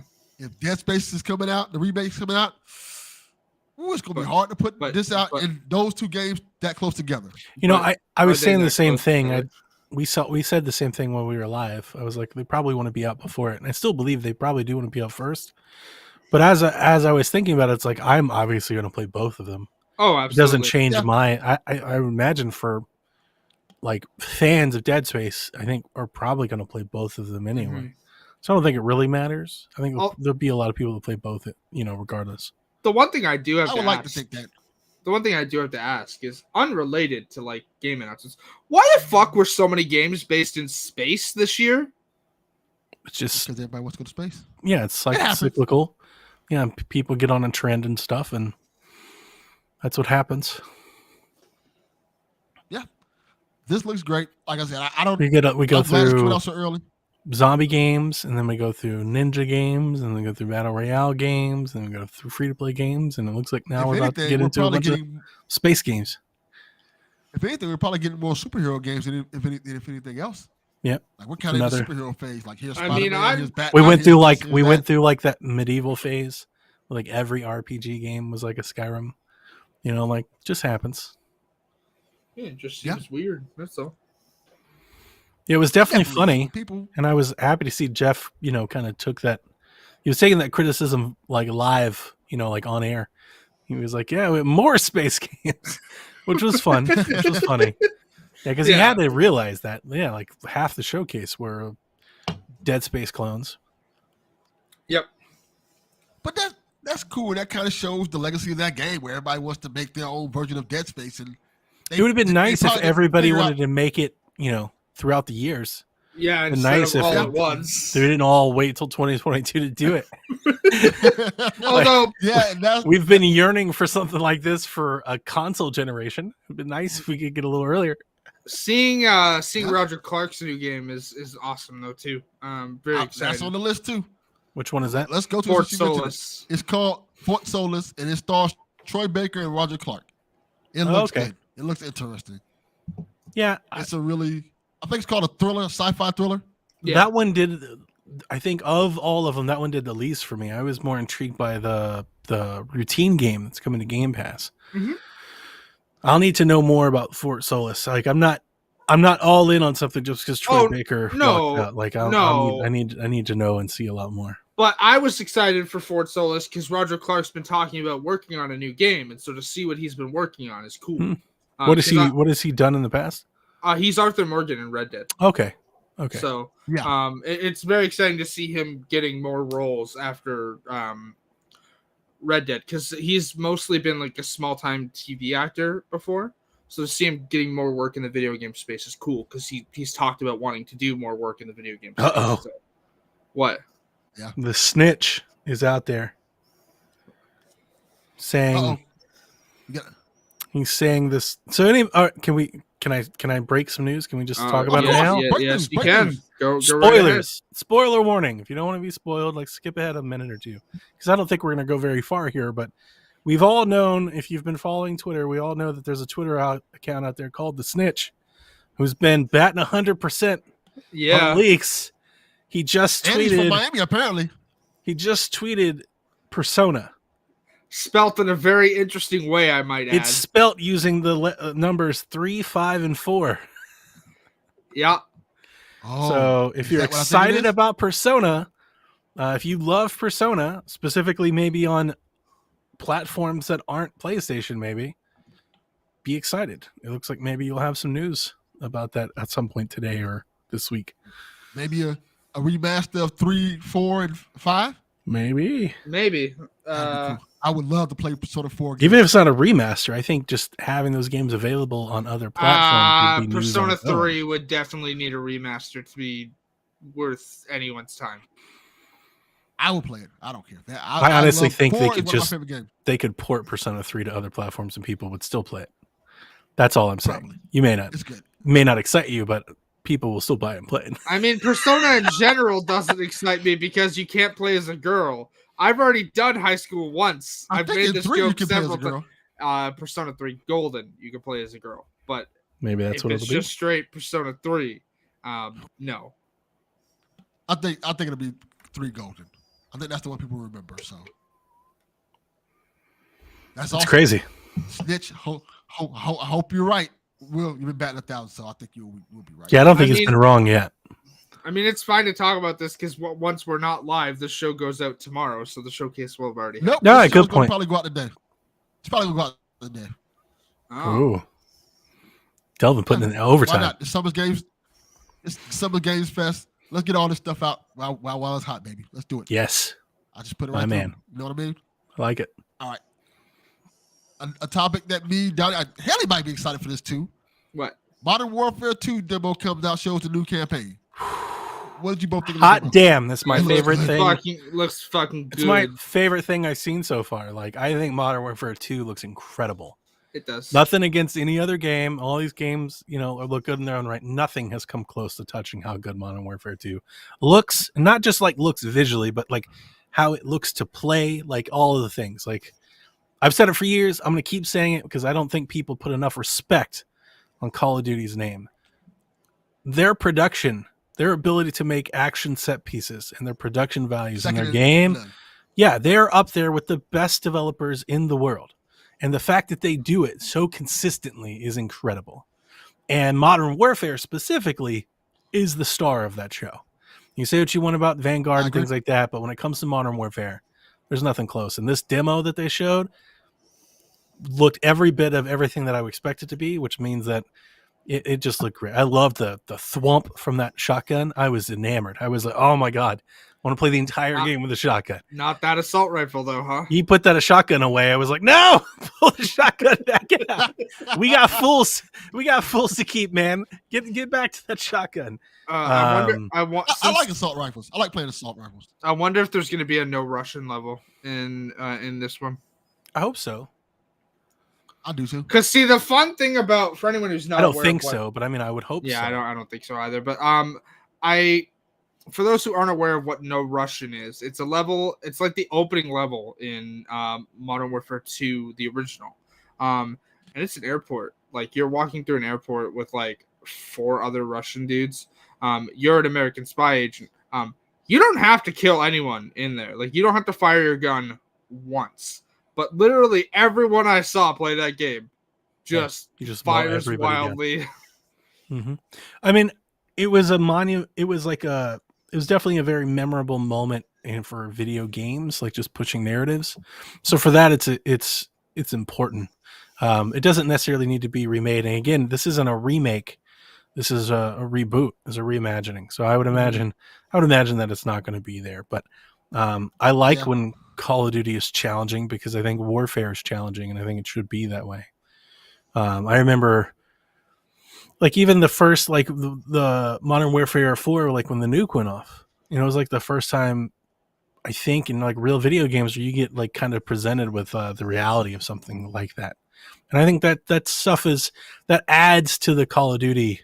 A lot of people talk about desensitization of these types of games, which I don't agree with. But if you do, there's also the other side of that where there's a lot of, awareness gathering and education that can be done by putting yourself in these simulated situations as well. So it goes both ways. Mm-hmm. And for some of those things, I think a lot of times it makes people, if you're talking about somebody forming their own opinion on politics or foreign affairs, something like No Russian could probably go a long way to influencing something like that. I will say this. I don't know if it's wise to put that scene in this game, knowing the climate that we're in today, because pertaining to Russia at least. Oh yeah, I don't think it's going to be there. I don't think it's going to be there. I was just asking if if they did it, I'd be proud because the reaction would be just that. Like the gaming press and everybody would just destroy them for doing so. Yes. But I mean, taking that's what I that worry on, about. like if it was something they believed in, taking that on takes balls. It definitely does. But I feel like with Activision and the problems they've had as of Oh, yeah. late, Yeah, they're not going to do that. they don't want no problem with. They don't want to do that. They don't want the smoke. At all, in the least bit. They have Mm-mm. enough problems to deal with. But I'm excited for this game. It looks awesome. But you know what? Even outside of that particular level, because it is very memorable, infamous even, like the Modern Warfare reboot from 2019, when you play that, some of the stuff that you're doing and like the innocent bystanders and stuff that get in the way, there's also, you know, it's just like Heavy. I guess I'm trying to think of the weight, the cost of humanity in that game because of how realistic it is heavy. And it's definitely something I remember from 2019. I think I always think of that level. You're going through the house, and people are coming and going. They're hiding under the beds, and you don't know who's who and stuff like that. That stuff makes it feel not real, but like really puts you in those shoes, and it really makes you feel tense. It makes you realize just how difficult being in that role is. You know, like I said, I think that gives that can give an appreciation for the folks that do that. At least to me, that's how I look at it. Other people just hate it and never want to see it and bury their heads in the sand. But that stuff's real. Like this is real. Shit's going on right now. Like, it's real stuff, and I've always appreciated that about the series personally. I'm gonna be there. I don't know if I'll be there day one, but Modern Warfare 2, the originals, pre-ordering the shit out of this game. Modern Warfare 2, the originals multiplayer was one of my favorite things to do before it became infested with hackers. I'm so excited. Getting on Steam. It's back on Steam. I know. I saw. No more BattleNet. Oh, speaking of BattleNet, you and I both signed up for Diablo 4 last night. Yeah, we did. Think we'll see that today? Yes. That's been a heavy rumor. I mean, cool. There was also a rumor last night about Overwatch going free to play. So. Ooh. That doesn't surprise me at all. That's exactly what that series should do. I mean, it is because that game has been losing market share for years, and watching them. As I say, they should probably just launch the sequel as a free-to-play game as well. Yep. Yeah, I agree. Because it doesn't really feel like a sequel. I mean, I definitely know it's different. Like I take my impressions from Kyle, who can tell you all the reasons why it's different. But at the same time, he give you a detailed list of all the things that are different, and then at the very end of it, he'll also say, "But it's just more Overwatch." Yeah. You know, like some attacks have different, some characters have been tweaked, but it is just Overwatch. So it's like, just launch the whole damn thing free to play. Yeah, I've had friends who were in the beta and they were like, this should not be a separate title. Just do a battle pass or something. Like find a way to monetize it and just do that. Overwatch is the perfect game to have that Fortnite model. Just like do that. Just like, hey, have a battle pass every couple. I mean, they already have. They already have the Fortnite model. Essentially, it's just, hey, we don't offer you a battle pass, but here, buy our loot boxes. Yeah. But instead of paying $30 for it and then having to do the battle pass stuff, they're a really good case of how disruptive something like Fortnite has been. Yep. Because they're definitely kind of on that old guard, and you see it with their player install bases, and at least the reports that I followed have talked about how it's been dwindling and dwindling and dwindling and dwindling. And I don't know how much of the sequel is going to, be a shot in the arm for it. Doesn't seem like a whole lot. I didn't know, to me, I'm not expecting like a 2014 renaissance for Overwatch. So, if you can't get back, then maybe change the game up a bit. Yep. If you can't beat them, join them. It's possible if it's free to play. If it's free to play, I think it's possible. Yeah, I agree. But other than that, people don't want to pay money for these games anymore. That's just kind of simple what it is. I think people Overwatch do. Broke the formula. I think people do, but you've got to. I mean, as a game we'll talk about, right, with the remake, you got to give people a reason. And I don't know. I don't think the Overwatch has done that part of it yet, or well. So if people are worried like that, then the free to play model makes a lot of sense. But you know what? On the same side, it's super competitive. This is an incredibly competitive space right now. So, we've seen Ubisoft try multiple times to get in there and fail. So I can understand the hesitation as well. All right. Our next topic is Layers of Fear announced and is running on Unreal 5. Layers of Fears, Don't care. Layers of Also, dumb Fears. title. the double plural. It is a dumb title. It's- I've is. played all the Layer of Fear games. I don't think I've ever beaten one of them. It's one of those things I always play for a few hours and eventually put it down to play something else and never really come back to it. I know Kevin has always really liked these games. I was reading this, this kind of leaked out early that it was coming. And in the early leaks, I was reading that this is some kind of prequel or origin story, which kind of excites me, but I don't know if that's actually even true. That's just what I was reading on Reddit. yeah. So, but yeah, if it's on Unreal 5 and it's somewhat soon, I think there's a part of me that wants to play. I'll probably play the first 2 or 3 Unreal 5 games, just whatever they are. Yeah. Like at some point next year, we'll start getting Unreal 5 games, and I'm probably just going to start playing them just to see them. And if this is that one, then sure. What was that? That's exactly what I was thinking. Observer that they made, right? An Observer. I think it was them. Yeah. I bought that game on Series X just because they had like ray tracing and stuff in it, just because they included some of the other tools. So I'll probably play this It's a nice looking game. just to see it. It is, yeah. And I like Bloober Team. Yeah, I think they're good. They're good. I still think the medium crushes everything else they've done, but I apparently am way out there on an island because most people I see just hate that game. I don't understand it personally. So again, I'm not going to delve too deep into it, but my main issue with the medium is I have issues with the way it portrays mental illness. Especially the ending of that game, because I've seen the ending and it's not good. I loved it. No. I and I'm sure you did, and I'm not discounting your opinion. It's not good from a mental health perspective. Beyond that, I have no other issues with the way that game ends. But essentially, I'm not going to spoil it. But if anyone wants to know, you can go back and find my opinion on it. It's that game is not great for mental health perspectives. Yeah. I'll try Layers of Fear. I'll try the first one to see how I like it. If I like the first one, then I'll try this one. But yep. I don't know. I've never been really interested. I remember a while back, I think Colin Moriarty was talking about this game and saying how good it was and things like that. And it never looked interesting to me. People seem to like it. So I got the first it's a one horror on. game, so I'll give it a shot. It's a PS4. It's a PS4 Maybe launch title. That sounds right. Yeah. Sounds like close to launch. Close to launch. I don't think it was a launch? launch time. It was close to launch. Yeah.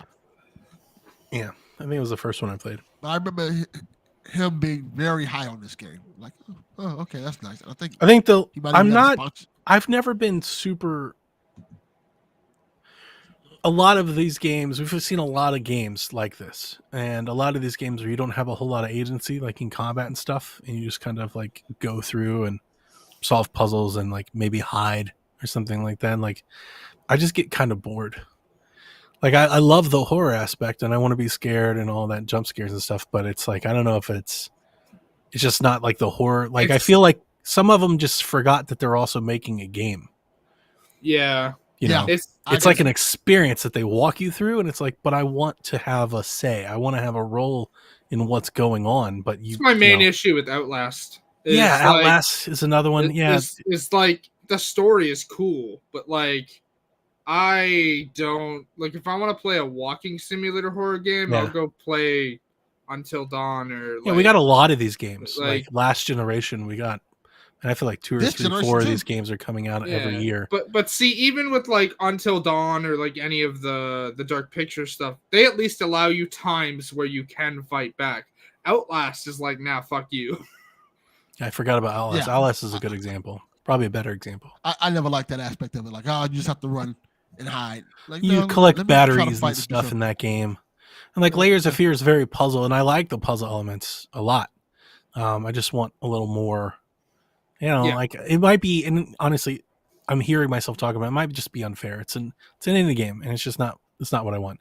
When I play horror games, I want to have a little more agency. Yep.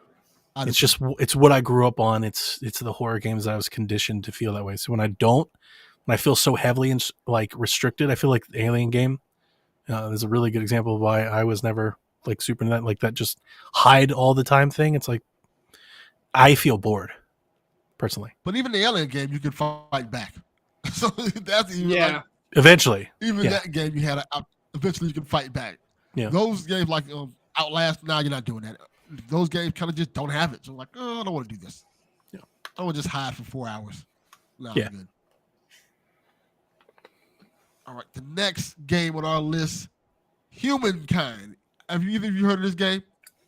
Don't care.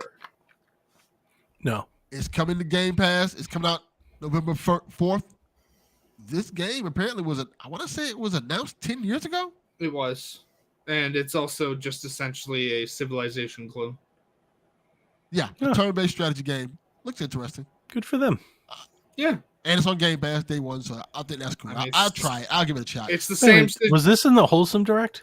No, this was in Summer Games Fest, but it was like Okay. a Yes. 10, 15-second trailer. I was watching Rebecca's stream over the Wholesome Direct, and she had it's like a world building sim that I was really hoping was like a golf game. I was like, man, I wish this was a golf sim. I'd buy the hell out of this. Oh, Yeah, I think that. All right, the next game on the list, I think Donnie touched on this, so we won't get too much on this because he touched on it on Nintendo Shack. Cuphead, delicious last meal, coming out June 30th. This game feels like it should have came out last year. Looks good. Looks great. 2 years ago. But Yeah, it does. It looks kinda like more wanna- Cuphead. just play it. Get excited. Which I like. I like I've Cuphead. never played Cuphead, so It's hard. It's fun. Hard as hell. It's tough. All right, I guess the last thing on our list that I'm going to go off because it's too like there's literally too much stuff today. We've been going forever with this. Flashback 2. Have any of you ever played the Flashback 1? no. Nope. I loved Flashback when I was younger. It was a PC, I want to say Sega Genesis Super NES game that made by like Interplay.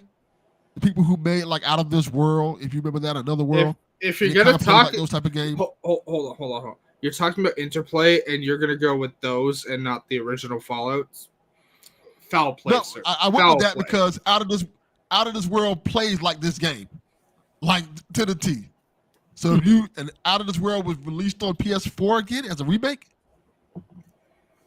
this I don't might have been know. released on PS4 as a remake too. But yeah, I used to love this game. It's not for everybody. If you don't like these kind of like side-scrolling shooter games where you like on these different planes, you walk around the plane shooting people and going through different panels. It's fun. I'm interested to see how this game plays and if it plays like that. It has a sluggish kind of feel to it when you play. It's supposed to kind of mimic realism and shooting and things, mechanics and stuff like that. But Yes, that's what I want I'll when try I it. play a side scroller is realism.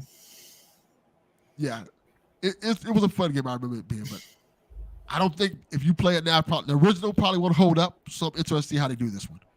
But I like Flashback a lot. I want to say Donnie played Another World, and I think you hated it. Yeah. Yeah, I So, wouldn't I say think you'll hate played. I this one, think too. I think tried was a better example. I tried it and Yeah, I wasn't- think if you played that one, you'd probably hate this one too because it plays, Oh, I'm it not plays gonna play very it. similarly. This I'm not plays gonna play it. this plays a little bit smoother than that one, but yeah, I heard nice things about it, and Similar game. somebody was you saying that Jason liked it? I think Jason did say he liked Yeah, it. somebody was telling me that Jason liked it, and that makes sense. But from what I saw, Jason! from what I saw in the trailer, there's nothing there that was really appealing to me. I'm seeing, I'm trying to follow news and like F1 and stuff on my phone, and Mhm. VGC says that Diablo Immortal has the lowest user review score on It's Metacritic ever. 0.2. It's 0.2. Wow. 0.2. Yeah. It's amazing. I saw that. That's hilarious. Oh. I don't yikes. condone review bombing, but that is literally hilarious that they got it that low. That takes dedication. Real That- dedication. To have like even tens, to have tens of reviews to get down to 0.2 is hard, but to have what I would assume are thousands, that's difficult. Because I think somebody out there is probably giving it a 10 just to screw with the score. Oh, probably. That's It makes me want to, like, the troll in me makes me want to just go give it a 10 just to fuck with it. That's what happens when I see stories like this. Oh, John, you're talking fantasy critic. I am pretty sure. Hold on, let me pull up the Fantasy Critic Discord right now because I can tell you what the score for it is right now. I am pretty sure Diablo Immortal is worth, hold on, negative 6.9 points right now. I tried to play it, Fuck. and it's a train wreck. I can't play it on PC. It's busted. Yeah. So I'll try to play it later. Yeah. Yeah. On to our So big topic. Our big topic. Get excited. Please be excited. The Last of Us Part 1 announced, releasing September 2nd. This is a remake of The Last of Us, of course.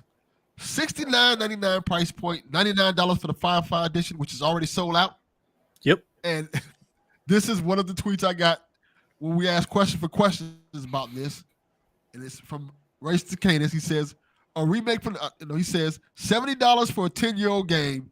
It's a great game, but like, what? And that's kind of been the conversation about this game. That people are upset about the price because it's a remake from the ground up, and they're like really mad that why does this game cost $70? Yep. I'm torn on it because I'm not. I'm not about either. price. I'm not either. But I also don't want to just take I don't want to adopt the platform that like these people are dumb or stupid. Like I get it. I understand. No.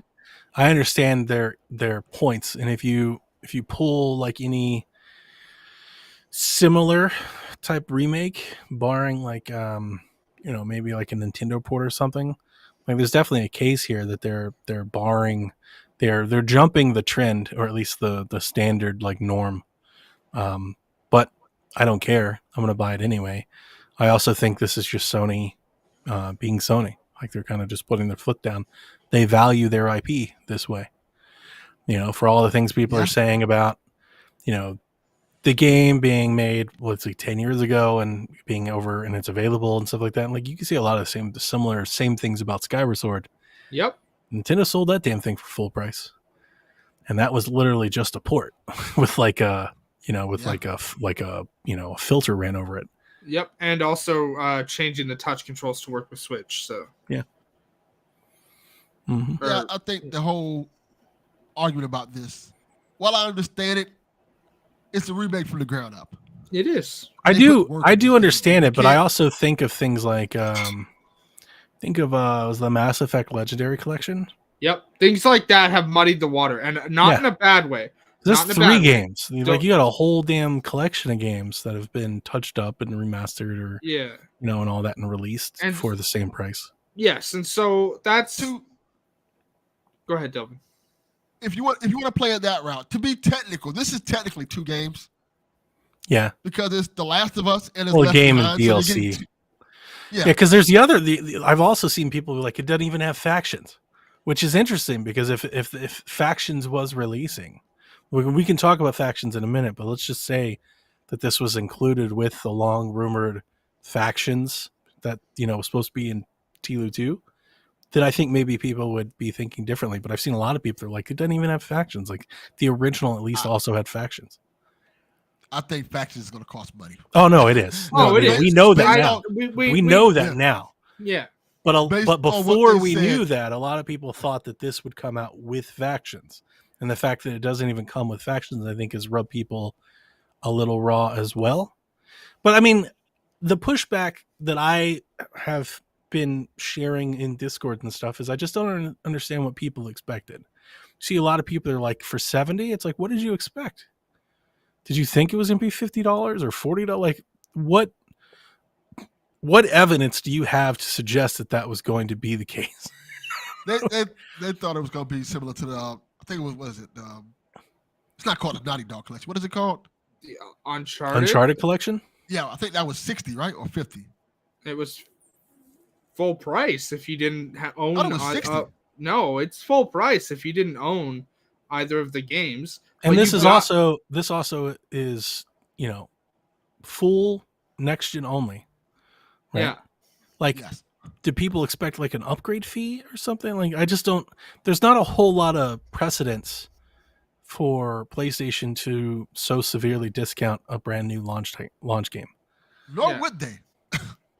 No, and so like some of the other things I've seen is that like, well, they haven't even done much work, and then I have to go and point them to go look at a comparison between Yeah. the clicker in If you Last of don't Us mind, I was Remastered. like, I want to save that because I want to talk about that a little bit as well, but I don't want to Yeah. lose focus on this because like the price thing seems to be the thorn that is stuck in a lot of people's sides. Yes. And that's the interesting. I find that to be I think the most interesting. And it's one of the things that I've seen because there isn't a whole lot of other examples because you have The Last of Us on PS3, you have The Last of Us Remastered. The Last of Us Remastered came out on PS4 in 2014 Yep. and is available on PS5.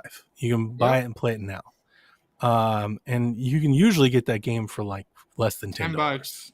And I think that's the argument people have. Like, why would I buy this if I can buy the PS4 version Correct. for $10? And I think you can make a lot of cases. I can make a lot of cases of why you would buy this instead of that. But before we get into that, there aren't a whole lot of that's an interesting dilemma because there are not a lot of examples like that. We don't have a whole lot of examples of games being remade that are already available on the system that they have. That's interesting. Yeah, and it's same format. Like, to my knowledge, The Last of Us Part 1 is the same game. It just plays better and looks better. There are no extra scenes. There are no recuts or alternate endings or anything like that. Yeah. But is there? Because they've already shown the flashing red door from Last of Us 2. I don't believe so. Now, maybe like I wouldn't put it past Neil to surprise us, but Neil said that they've not shot any new scenes or recorded any new stuff. They have changed something though, and they might change something. No. But I'm going off of your thing that you said that they're launching this because of HBO. They are. Sam will now be deaf. Think so? It's already been confirmed. He will be deaf in the game. Oh, that would be a significant change. Yeah. Okay. And we know that this is why they're doing it. Like we know that why they're doing it is for the show. And it's not just for the show in terms of a marketing thing. I think what they're hoping for is they think that this show is going to be big. That's the thing. It's not they're not just making the game just because there's a show. They think the show is going to be big, which will then in turn allow this franchise to reach new audience because of the show. That's another reason why they're bringing it to PC. Yep. So remaking part 1 brings it on par, feels the same on the same level as part 2. Yep. So when people start to play it, they don't have to go back so far. And that's the reason that they're remaking it. And let's be honest here. The show's going to be big enough that we hope. Like we don't know, but we hope. We hope so. Yeah. Yeah, we hope. Anyway, we love the story and we think it'll adapt well to the screen. Yes. And the thing with the game is if the show does well, do not be surprised to also see a native PS5 version of The Last of Us Part 2 come as well. Yeah, no, I think that's which will happen. So, and I think a major reason why this remake even exists to answer that question or that criticism, because a lot of people are like, why is this even a thing? Why would Naughty Dog even do that? I've seen that. Like, this is such a waste of Naughty Dog's time. Another reason why I think this exists is just because they came off their last project. Their other product is in pre-production, and this fills time. Yep. Like, it gives the studio something to work on. It lets them work on probably, expand their engine, new toolkit, new features, more PS5 work, but they just need something. Like the way we see this with studios is you need something to work on. If you're not ready to go into full production on your new game, a lot of studios downsize, right? You fire all those developers and then you rehire when they come in. So this lets them kind of keep going. Yep. And fill time. And I would not be surprised to see. Sorry, Devin, go ahead. No, I was going to say, frankly speaking, Sony knows you're going to buy it. People are doing complaining about it, but they know you're going to buy it. So I mean, like that's another thing which I'll get into in a sec here. But like, also, like, I would not be surprised that once Last of Us Part 1 ships, to see the team working on Last of Us Part 1 go right to Last of Us Part 2 PS5 native SKU. I would not be surprised to see that happen because everyone keeps saying, "Where's the director's cut? Where's the director's cut?" It's coming, people. If they're doing this, it's absolutely coming.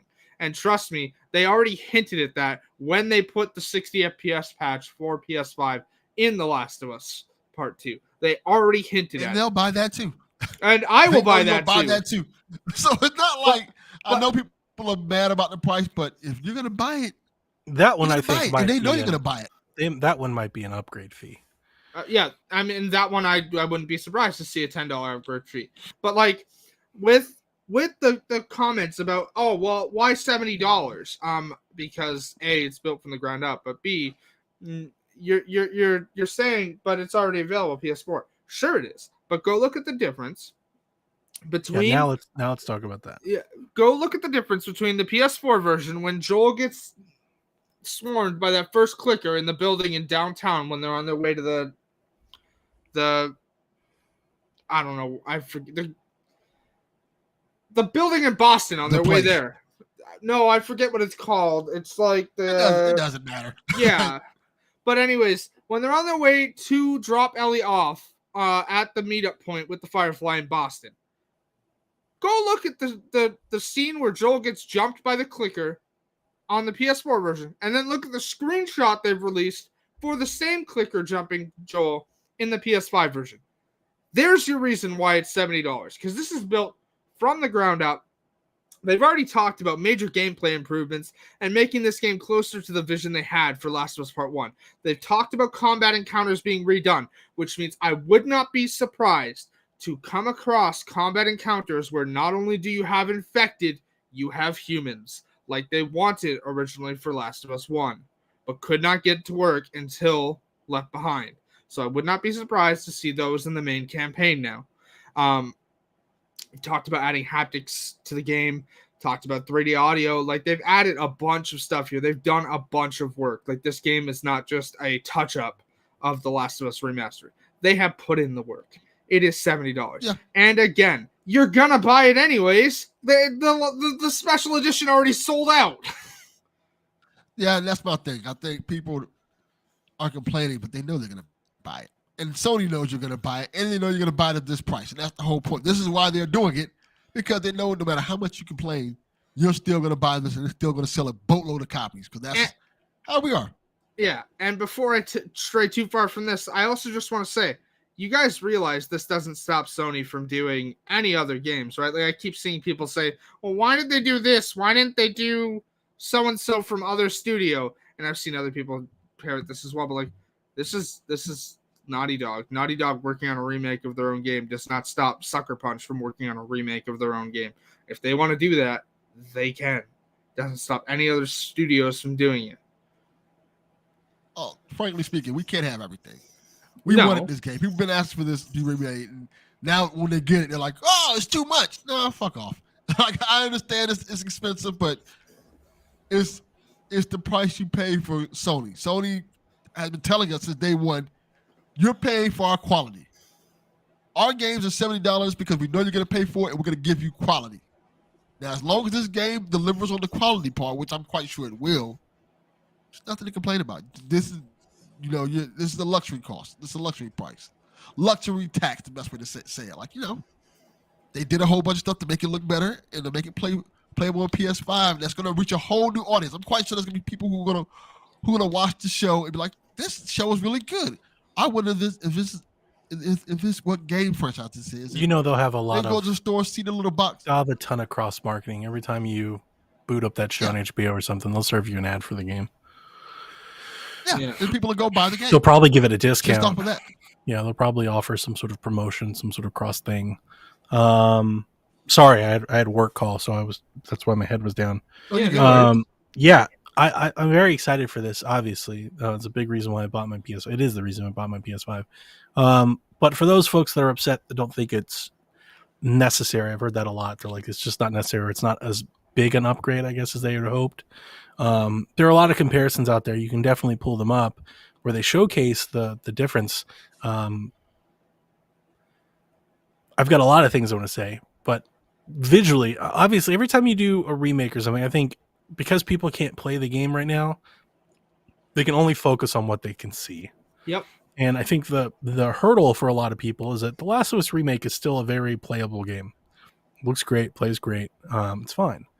I've said it a bunch. I've played that game. I don't know how many dozen I times. played it like 20 times. I Yeah, have I like play it like 400 every hours in year it. easily. It was the first thing I Yeah. played on my PS5. I played all the time, so I've gone through that game a bunch, and I can tell you that even the remaster, Last of Us Remaster, definitely shows its age. It definitely shows that it's a PS3 game. It plays like a PS3 game.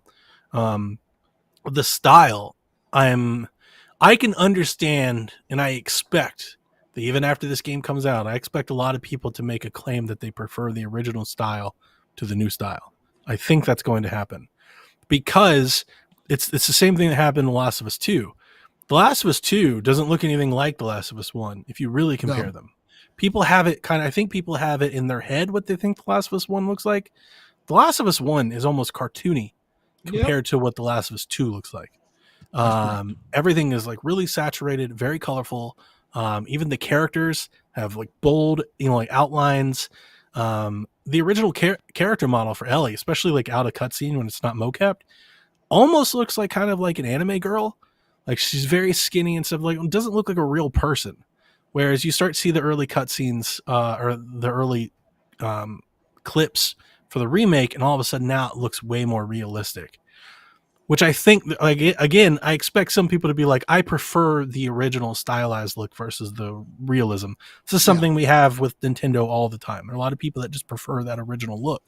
And I think that's fine.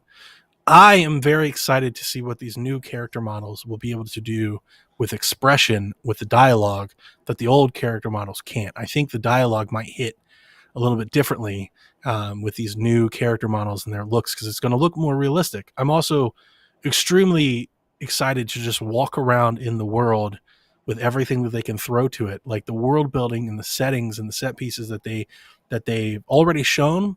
It's going to be so much more grand and detailed than the original.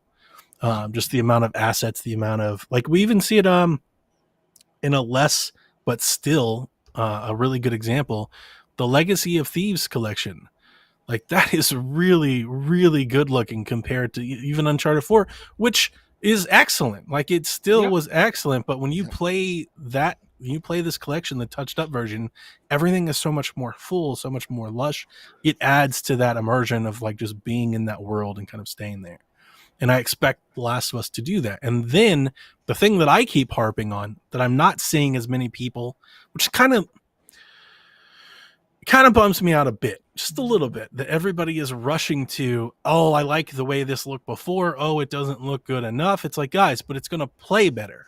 Like, that's the point. Like, that's the, like, even if it looked the same, if it looked the exact damn same, like, it's going to play so much better. The Last of Us plays like Uncharted 2. Because that's what it was designed of. Like, the gunplay plays like that. The stealth mechanics are shit. Like the movement mechanics are like rigid, they're not like as comfortable feeling as in Last of Us 2. The Last of Us 2, like the gameplay loop is incredible. The amount of very fluid. Yeah, the fluidity, the control that you have over the character and the amount of options that you have at your disposal to be in stealth and to be in combat and to attack, and the amount of animations, the AI, not only the AI's ability to react to you and counter react, but for their ability to humanize you and call you by your name and hear planning and beg for their lives. And like, I'm expecting Naughty Dog to throw all of that into The Last of Us 1. And it's going to change the entire game. Like, and also completely change it. They're adding like new combat weapons. Like there are explosive arrows in Last of Us Part 1 now. Like it's going to completely change that aspect of the game, and I'm not hearing enough about that. And I think it's just because there are no hands-on anywhere. When Sony does a hands-on preview event and we get that marketing blitz where IGN and Kind of Funny, everybody's talking about it, I expect that to come around. It's going to boomerang back around, and then you're going to hear everybody excited about it. They didn't do a good enough job of showcasing that. Like Neil talked about it, but they should have maybe shown a bit of it. That trailer though shows huge differences in environments though. Like look, right, but people are dumb. You got to explain it to them. You got to explain if you go look at that trailer, and I'm going to use the university campus as an example here. If you if you go look at the university campus shown in the trailer for the remake, and then look at the university campus in Last of Us Remastered, huge fucking difference. Yeah. More grass everywhere, more overgrown. Not just more realistic grass. It Yeah. looks different. It looks better. Yeah. It doesn't look like the original Last of Us. When I keep saying the original, I'm talking both the original and the remaster. Mhm. The remaster, like those artifacts, like newspapers and trash cans on the ground, stuff. It looks like video game effects. Mhm. Like you can tell, it's almost Telltale-ish, kind of like in the style that they have this stuff sitting around on the screen. This is going to completely get rid of all of that and make everything look way more realistic. And I expect that some people won't like it, that they'll prefer the original. But like I said, the whole point of this is to bring it on par with The Last of Us 2. Because if you were to start today, like if you've never, I met somebody last night, by the way, who told me that they're looking to play this. They've never played it before, and they have no idea what the story is. They know that it's impactful, but they have no clue what it's about. And I'm so jealous. I wish I could go back and re-experience it for the first time. But if you were to sit that person down and have like them if they- play Last of Us if they Remastered. watch the Last of Us TV show and they're like, I can't wait to play the games, and they play the Last of Us Remastered, it's gonna feel old. Yep. If they've played any like new video game, and then let's say they even like it, doesn't even matter that it feels old, they still like it. Then they play the Last of Us 2, it's gonna feel so disjointed. Like you're going from this game with this style and this thing to this new thing, and it's completely different. And look at all this. Like that's the reason they're remaking. That's the reason this exists. And this is where I'm wondering if they're going to do this. I don't think they will. I think it's bad business practice if they do. But I would not be surprised to see The Last of Us Remastered stop being sold. I wouldn't be surprised to see it delisted either. And the people arguing about the price, I mean, this goes without saying. And I understand that if you're not in it for $70, then just don't buy it. Like, that's fine. That's just always wait. your choice. You don't have to buy it. But here's the thing. The Last of Us Remastered you can get for like $5 right now. One day you'll be able to get this game for like $5 too. Like they're probably gonna have a pretty steep discount on it because it's a remake, like a pretty steep discount plan that'll happen quickly. And I would not be surprised to see this thing show up in those essential tiers fast. Like they're probably gonna want to, get this out there to folks playing it and getting people talking about it, especially as that show launches. Like we don't know when that show launches, but if this game comes out in September, that show launches in February.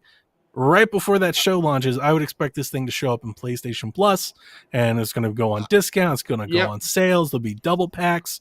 All of that's going to happen. So here's my other thing too. When Neil said you're going to hear about the Last of Us TV show sooner than you think, like I've already stated earlier this year on XP, I think once Westworld Season 4 ends, which starts next weekend, by the way, once that 10-episode run ends, I think you're going to start seeing trailers for The Last of Us on HBO.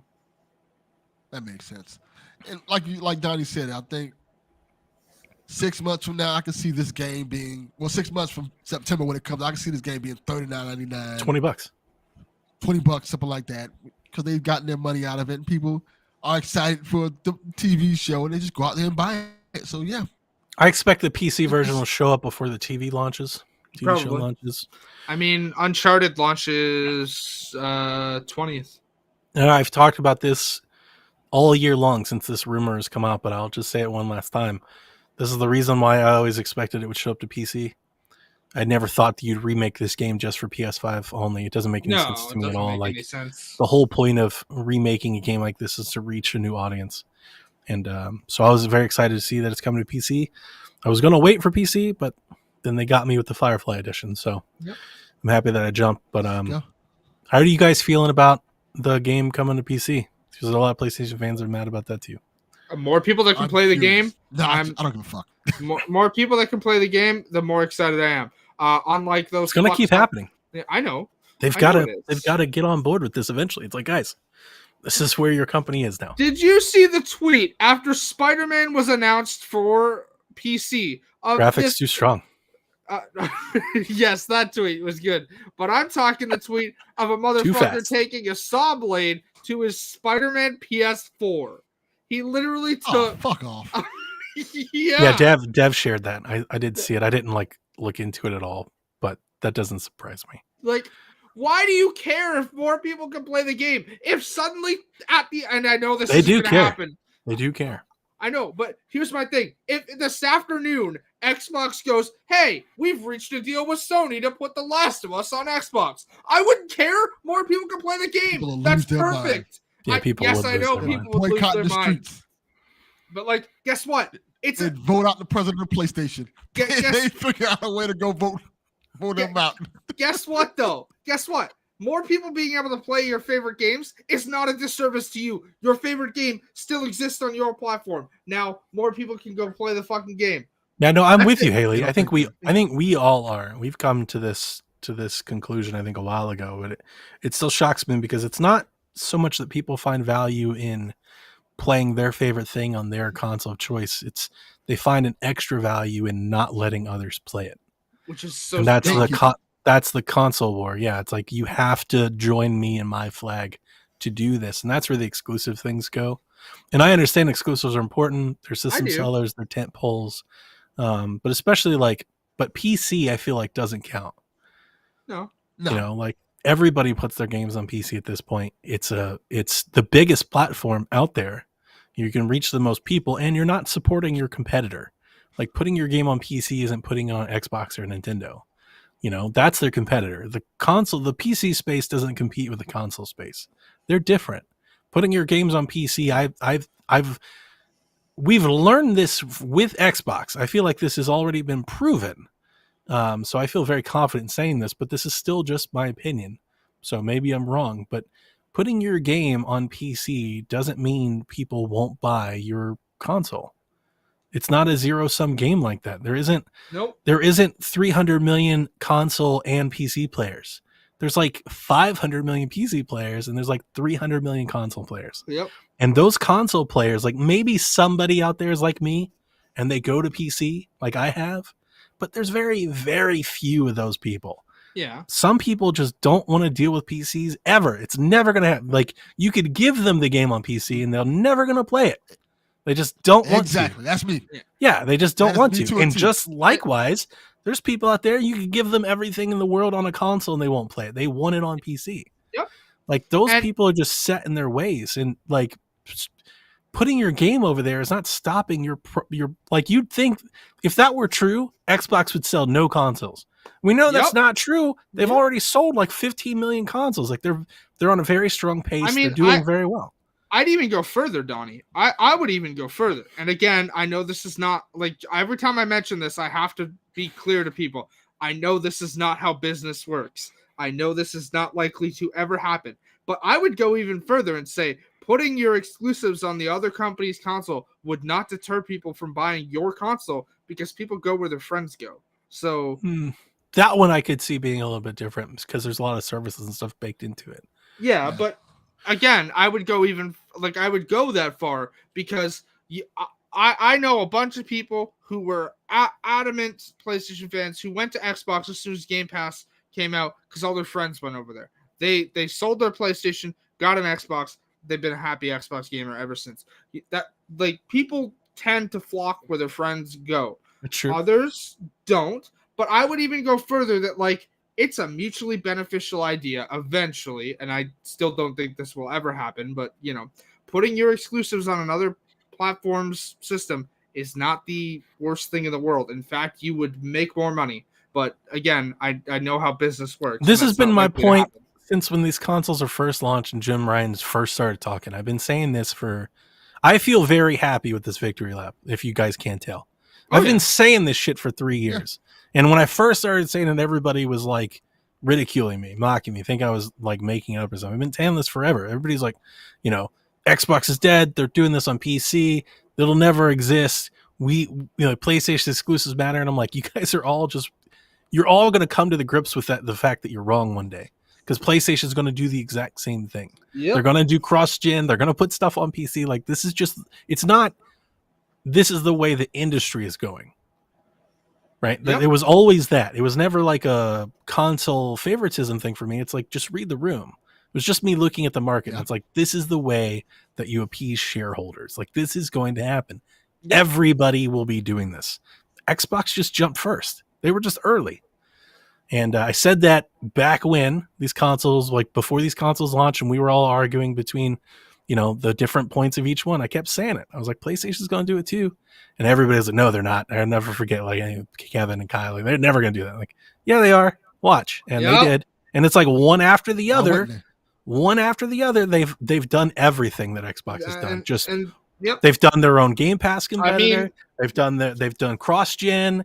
They're doing PC. I mean, look, we're less than 24 hours from the new PlayStation Plus launching.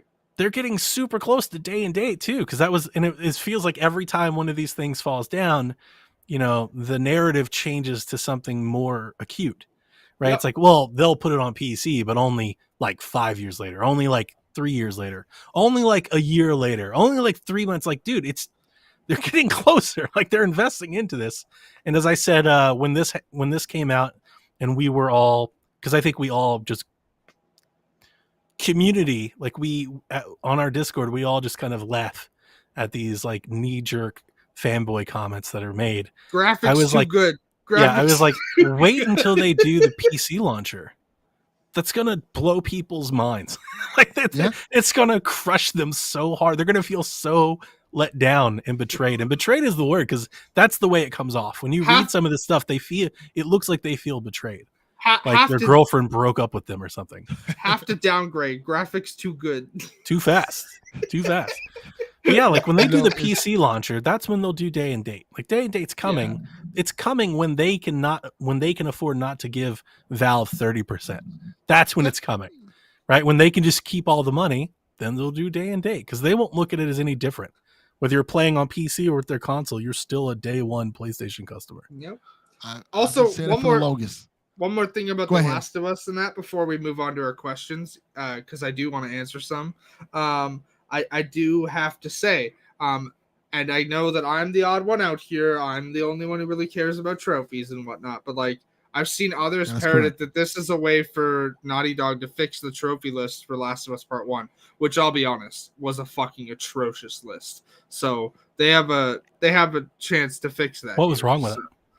It wasn't so much what was wrong with it. It's that like half the trophies are for beating the game, and not like beating the game once. Like to get the whole list, you have to beat the game 8 times on every difficulty. Oh yeah. I never. Yeah. You know me. I don't care about trophies. I never did that. But see, the thing is with PlayStation's new trophy, and I don't know. I just did the pendants. Yeah, I don't know and finding the pendants. And the notes are the only trophies that I had no problem going after all those. I don't have any problem with the collectibles for The Last of Us because they're good. They're storytelling elements, like as opposed to like fucking Grand Theft Auto 4 with 200 fucking pigeons all over the city. The notes and collectibles in The Last of Us at least add to the lore. Like you find those collectibles. I was telling I was in Sean's Discord last night and we were talking about it, and I was like, I'm very much looking forward to playing this game slowly. Oh yeah. Like I can't wait. Like when this game comes out, I'm putting the headphones on, sit in front of my TV, turn all my lights on, and I'm turning off the rest of the world, and I'm just going to like smell the roses, like take my time and just comb through and enjoy all of the upgrades. I'm going to see every inch of this game all over again. I can't wait. Oh yeah.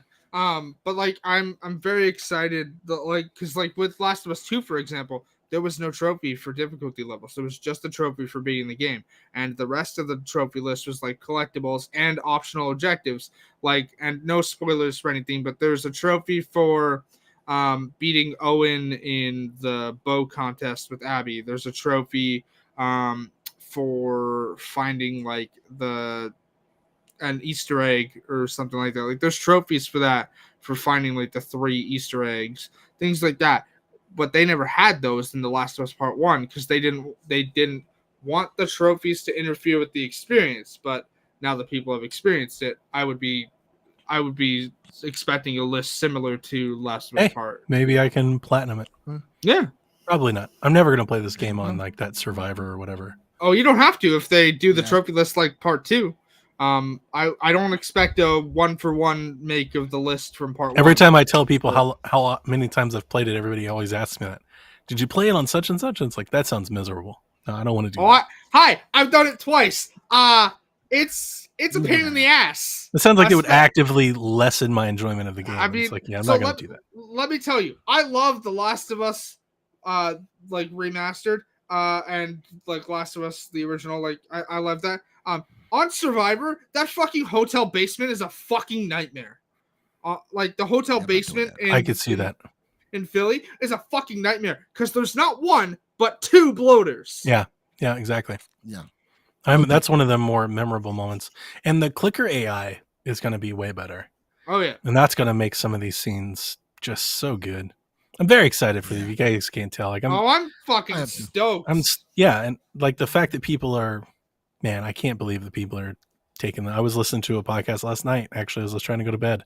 And they were talking about unnecessary and overpriced. They called it a cash grab. And I'm like, part of me wants, I love remakes and remasters. Yeah. I always have. I think I don't understand why they get so much hate. Like I understand wanting new games. I do.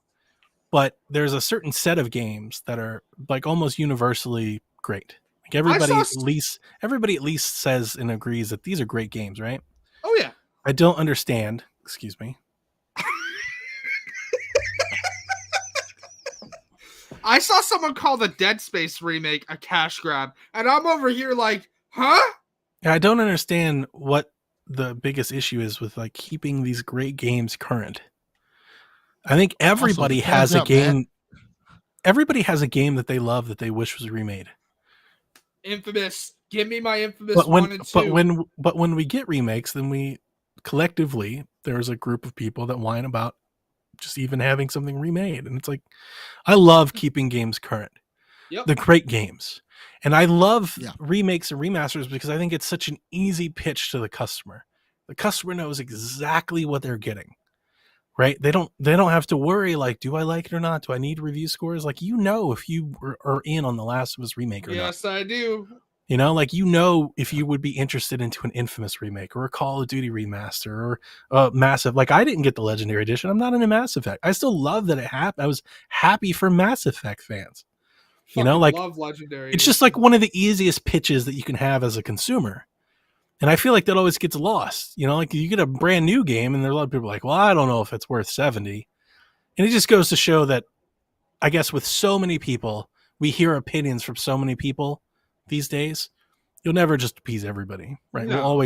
Somebody will always find an issue. That is correct. Let's move on to some questions. All right, we got some questions. Where we go? This one is for Donnie. He asked us, but I think this is a perfect question for Donnie. B-Mox asks, what will be the first game that Eat the Hype downloads on his new PS5? It was Astrobot. We'll do this.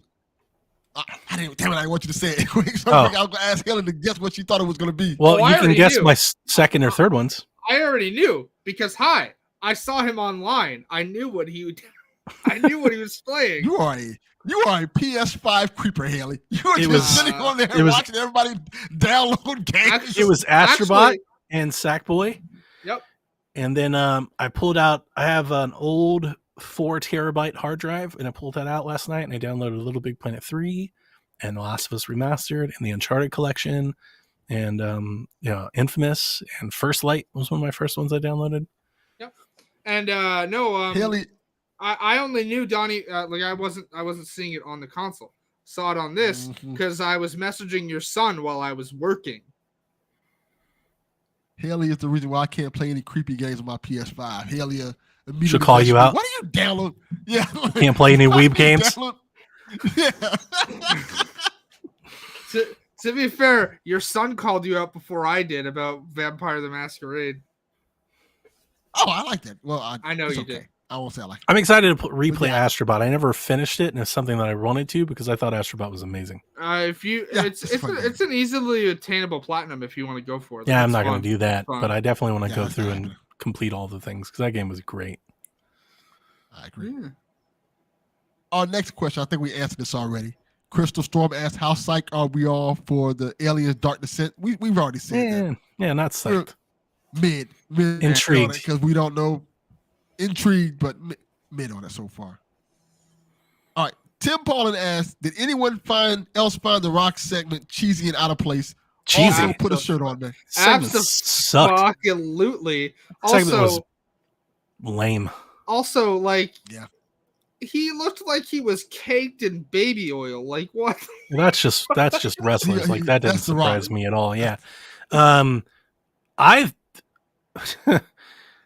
I hate that Zoa energy shit. You remember they tried to do that Xbox Yeah. like fridge thing? And I Yeah. was like, what is this fucking low grade? And like to see him peddling that.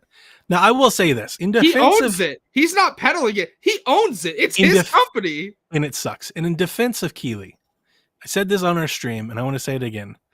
I went into the Summer Games Fest expecting a shit ton of commercials and all kinds of stuff. Yep. And we didn't get that many. There were a few. I would say that they were placed. This was definitely the worst one, but in his defense, if you can get The Rock to partake in your event, Exactly. you do so. Yep. Like, I don't blame Exactly. him for it. Like, if The Rock is going to show up anywhere, like if anybody is doing anything and you can get The Rock, you do. The answer is yes. Hit The Rock. absolutely. Even if he's peddling his shitty energy drink, yeah. you still get The Rock. Yes. I agree. 100%. I hated it because it didn't have anything to do with games. no, it didn't. And that was the thing that really And also, he then dropped the Black Adam trailer, which dropped like 2 days earlier, and everybody had already seen. Everybody So, had like, already seen it? I didn't see it. I don't want to see it. Who gives a shit? Black Adam is looks fucking good. I will say this If about you The say Rock. so. I know this is probably a hot take. This is a hot take about The Rock. He's getting in that Kevin Hart range of, I'm in so much shit, I don't want to see it.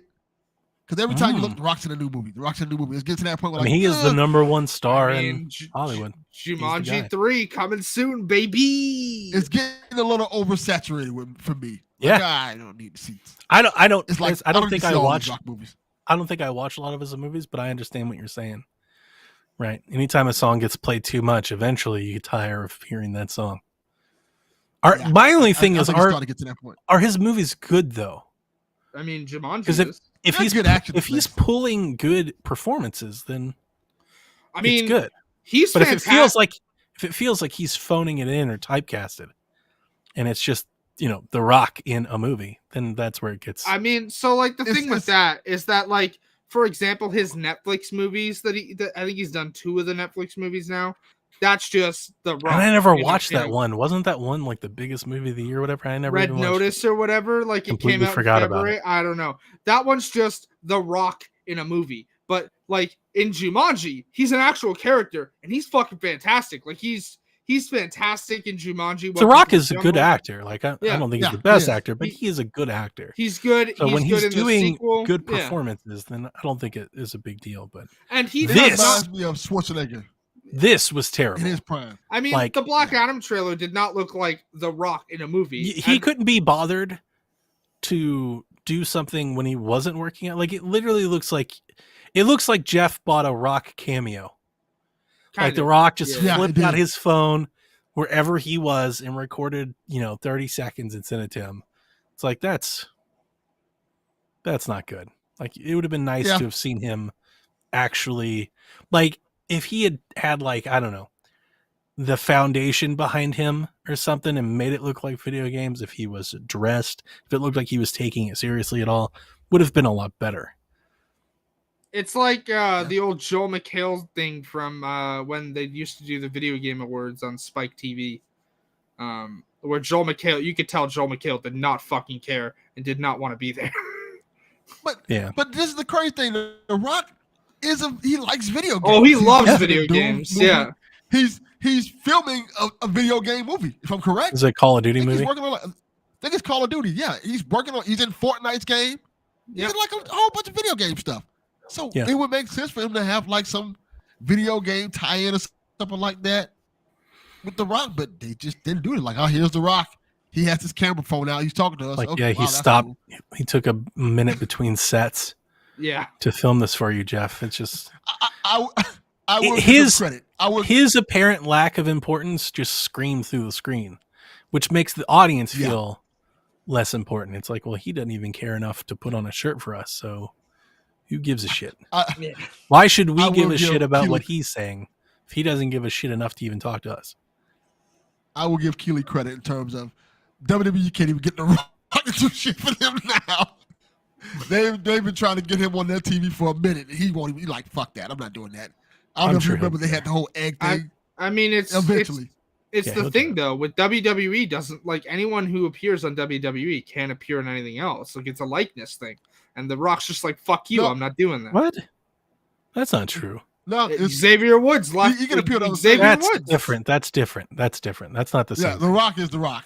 Yeah, no, it's not even that. You're right. You're right, Delvin, but that's not even it. Xavier Woods is a currently contracted employee, right? So they don't what their policy is they don't want the folks that they're giving a platform to and notoriety to then in turn use that to make outside money. They're not getting a piece of, right? That's completely different. Woods, by the way. Yeah, they did. That's true, and they changed it for a bunch of Adam Cole and AJ. It's not just that, but The Rock is completely. The Rock would be coming in for one-offs, and I'm sure that if they really needed The Rock, that they would, and I'm sure he would show up. What they did, but he didn't show up. Like he showed up for the first SmackDown. It's not like he doesn't want to. He does. They were promoting his movie, the one with the egg. Yeah, and so he didn't show up for that at all. Like he won't come back. He won't come back for another actual feud or run until he's cleared of projects, because he can't be working WWE and also be trying to film a movie. There's too much of an injury risk. He could get seriously hurt. So I don't expect he'll come back for Roman until he has like 6 months where he's not doing anything. Exactly. To clarify for him, there was a movie where The Rock did where like one of the plot points for this Fabergé egg, and WWE was promoting this whole. That's that Red Notice. Like, that's Red Notice. Yeah, that was that same thing. It's Red Notice where they're trying to he's trying to protect a Fabergé egg, and Ryan Reynolds is trying to fucking steal it. Like that's the movie. WWE was promoting that movie for about a good 3 months, making us believe The Rock was going to show up at least to promote the movie. He didn't show up at all, and it was delightfully funny. Also, D-Life, Donnie answered that earlier in the show, but good to see you. Oh, okay. Yes, he did enjoy the Uncharted movie. Yeah, it was okay. Unlike me. It was okay. I thought it was mid. Yeah, it kind of was, but like at least it was, like it looked good to look at, you know. Yeah, like it wasn't bad. It wasn't bad. I wouldn't go that far. It wasn't bad. Yeah. It was mid in the terms of the way the word's supposed to be used. Like I said, a really good rental. I've rented way worse movies. Yes. Like if you can rent this on the cheap, it's totally want a movie that's worse than Uncharted? Well, Star Wars. I was gonna go with Resident Evil. Welcome to Raccoon City, because that movie is Moonfall. Oh boy. Moonfall just. I almost rented the Resident Evil one. That was almost on the list. It's on Prime now. It's not great. It's fine. But I mean, I know that the old Mila Jovovich movies are bad, but they're at least good to watch. Like they're an entertaining watch, right? But like, Welcome to Raccoon City. Oh, it makes Leon Kennedy look like a straight goof. Yeah, like, I don't like this at all. Yeah, it does. That's like, a bummer. What are you doing? It's a shame. Resident Evil should be such a great movie franchise. I mean, hey, we've got that Wesker series coming out in 2 weeks. I'm hoping. Fingers crossed. I'm not. The series looks good. Let me down. I'm just down for zombies. Good, like when zombies show up, I'm the antithesis of like the internet. Every time zombies are like, oh my god, there's another zombie thing. It's too. Like, I fucking love zombies. I want honestly add zombies to anything and it's better for me. Anything. You just take something and add zombies to it. I'm like, this is now better. This is better than what it was Marvel before. Zombies. I'm here for it. You show me a Marvel Zombies game? No, that's actually coming though, Donnie. Like Marvel Zombies is an actual Disney Plus show coming. Maybe I'll watch. Probably not. Coming. I don't really do shows, but yeah, like I like zombies. I just think it's always more entertaining. It's fun. So I hope it's good. D-Life, to answer your question, they should absolutely not make a Resident Evil 7 movie. Fuck that. No. I mean, we have that movie. It's called Texas Chainsaw. Yes. All right, let's get to they can't even do that right now. Yeah, that's true. All right. Our final question from Hollywood Bones. He asked, what are your top 5 games? Is that Josh? No, Hollywood Bones is Patrick Novosel. Oh, okay. Yes. Gotcha. From what is it? Married to the Games? No. We Good met Morning them through Guys Married to the podcast. Games, but his podcast is Good Morning Guys. Nice. Yes. Yeah. He asked, what were the top 5 games for you of Summer Game Fest, Day of the Devs, and all others? I thought there were several games that I want to check out, but I'm very interested to hear yours. The challenge is no duplicates, so we can't all pick the same game. I'm going This first. is good because this is before the Xbox showcase. So it's like, what are our top games before Xbox? I'm going first. Last of Us, Part 1. Who the Skate hell said City. you go first? No. We're not doing Yeah, that. fuck you. Stop, I'm going stop. first. No, stop. Because that's not fair. This is what we'll do. You can go first and name one. And then Sure, Donnie can Last go of first Us. and name one. Sure, Last of Us. Because you're not going to just take all the good games and like, all right, you guys can pick now. No. Absurd. I gotta make my list. pick. If she wants to do the whole 5, that's fine with me. Okay. So, but we can't pick what's on her list. That's the catch. Yeah, well, that That's why I makes said it we gotta do- easier. Oh, we can't? No, We he said cannot. Callan. Oh, well, Callan. then yeah, let's do it one at a time. Okay. Yeah. Okay. Yeah. So Yeah. I went My bad. Last Hell, of just Us. picks all. I went Last of Us. Okay, is it my Okay, so pick? Donnie's next then. Yes. Modern Warfare 2. Okay. Let's see. Hey, man, am I not going to get a second pick? No, you are. We're going around. Okay. Oh, okay. Gotcha. There's 5. I will go. This is hard. I'm gonna go. I don't know. It's not. I got like 7. I can. No, yeah, so do I. So do I. There's so many good ones. What's the game we saw? The Solus Effect, I think it's called. Fort Solis. Port Solus, yeah. I'm gonna go Fort would Solus. not make my list, but good call. I like All right. how that one. I'm All interested in right. that one. All right. Since we're doing it differently now, I will say Callisto. Good one. I'm gonna go with Cult of Lamb, which I played last night. It's dope. It's really I know. good. I know. It's I really saw good. you talking about it. Much so. better than I thought it was going to be. I thought it was going to be like super hard, like this rogue thing. And maybe it will on release, but the demo, it wasn't. And I was having a blast. I was like, this shit is amazing. I can't wait for this game. All right. Your turn number 2, Delvin. I'm gonna steal one of Haley's on Gotham Knights. Oh, I hate that it's even on the list. I mean, I would. So they didn't upset that show this any- is even they on didn't the show any I'm gameplay, but associated okay. with a list that has that on it. Okay. All right. If it's turn number 3 for me, Skate City. Ooh, good one. I like it. I'm gonna go with one. I'm not sure if you guys even noticed it, but in the trailer, in the key 3s, there was a game shown called Witchfire, which was that announced a looks long good. time ago. It's kind of like this medieval Doom thing. Yeah. I thought that game looked awesome, and It apparently is. on PC it's exclusive to Epic, and I definitely want to play that. I want to know The thing more. about I that think one, though, Witchfire looks Donnie, awesome. is that one's a roguelike. Yeah, I know. And they keep. Here's the thing. Eventually, I'm gonna have to play them because everybody's making them right now. Talk about everybody making a Dead Space game. Every damn game that comes, like every third game that's made entirely, apparently is a rogue at this point. But Yeah. I want to try it because it looked fun. Okay. All right, turn number Street 3, Fighter Delvin. 6. Okay. Good one. Street Okay. Fighter 6. Moving on. I'm gonna go with fucking fuck. I just had it and then I'm laughing at you. What round are we on? 3. Okay. We're on the third one. Okay. No, Well, I'm this gonna would be be my 4th one now. well. Yeah, so would I because we just went. Okay, so we're on round Yeah. 4 then. Yeah. I am gonna go with Metal Hellsinger, Okay.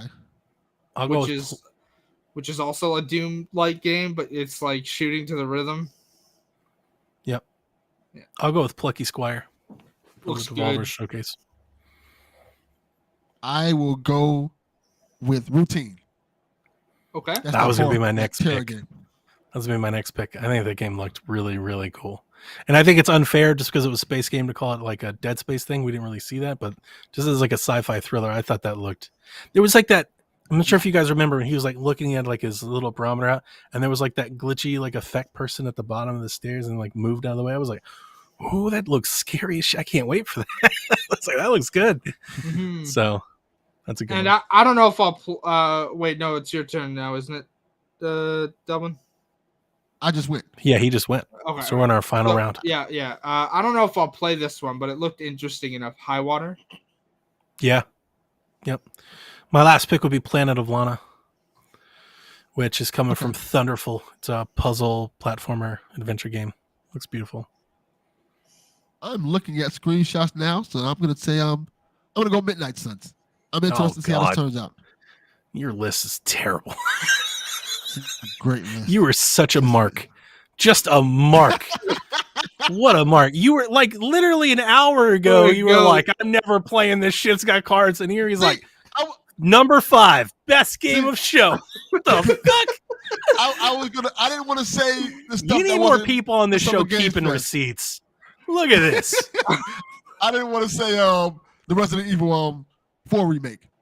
Because that wasn't technically on the show. I mean, but it was part of it's a part of the event, but like it counts, but also like okay, well I'll say that then. Better.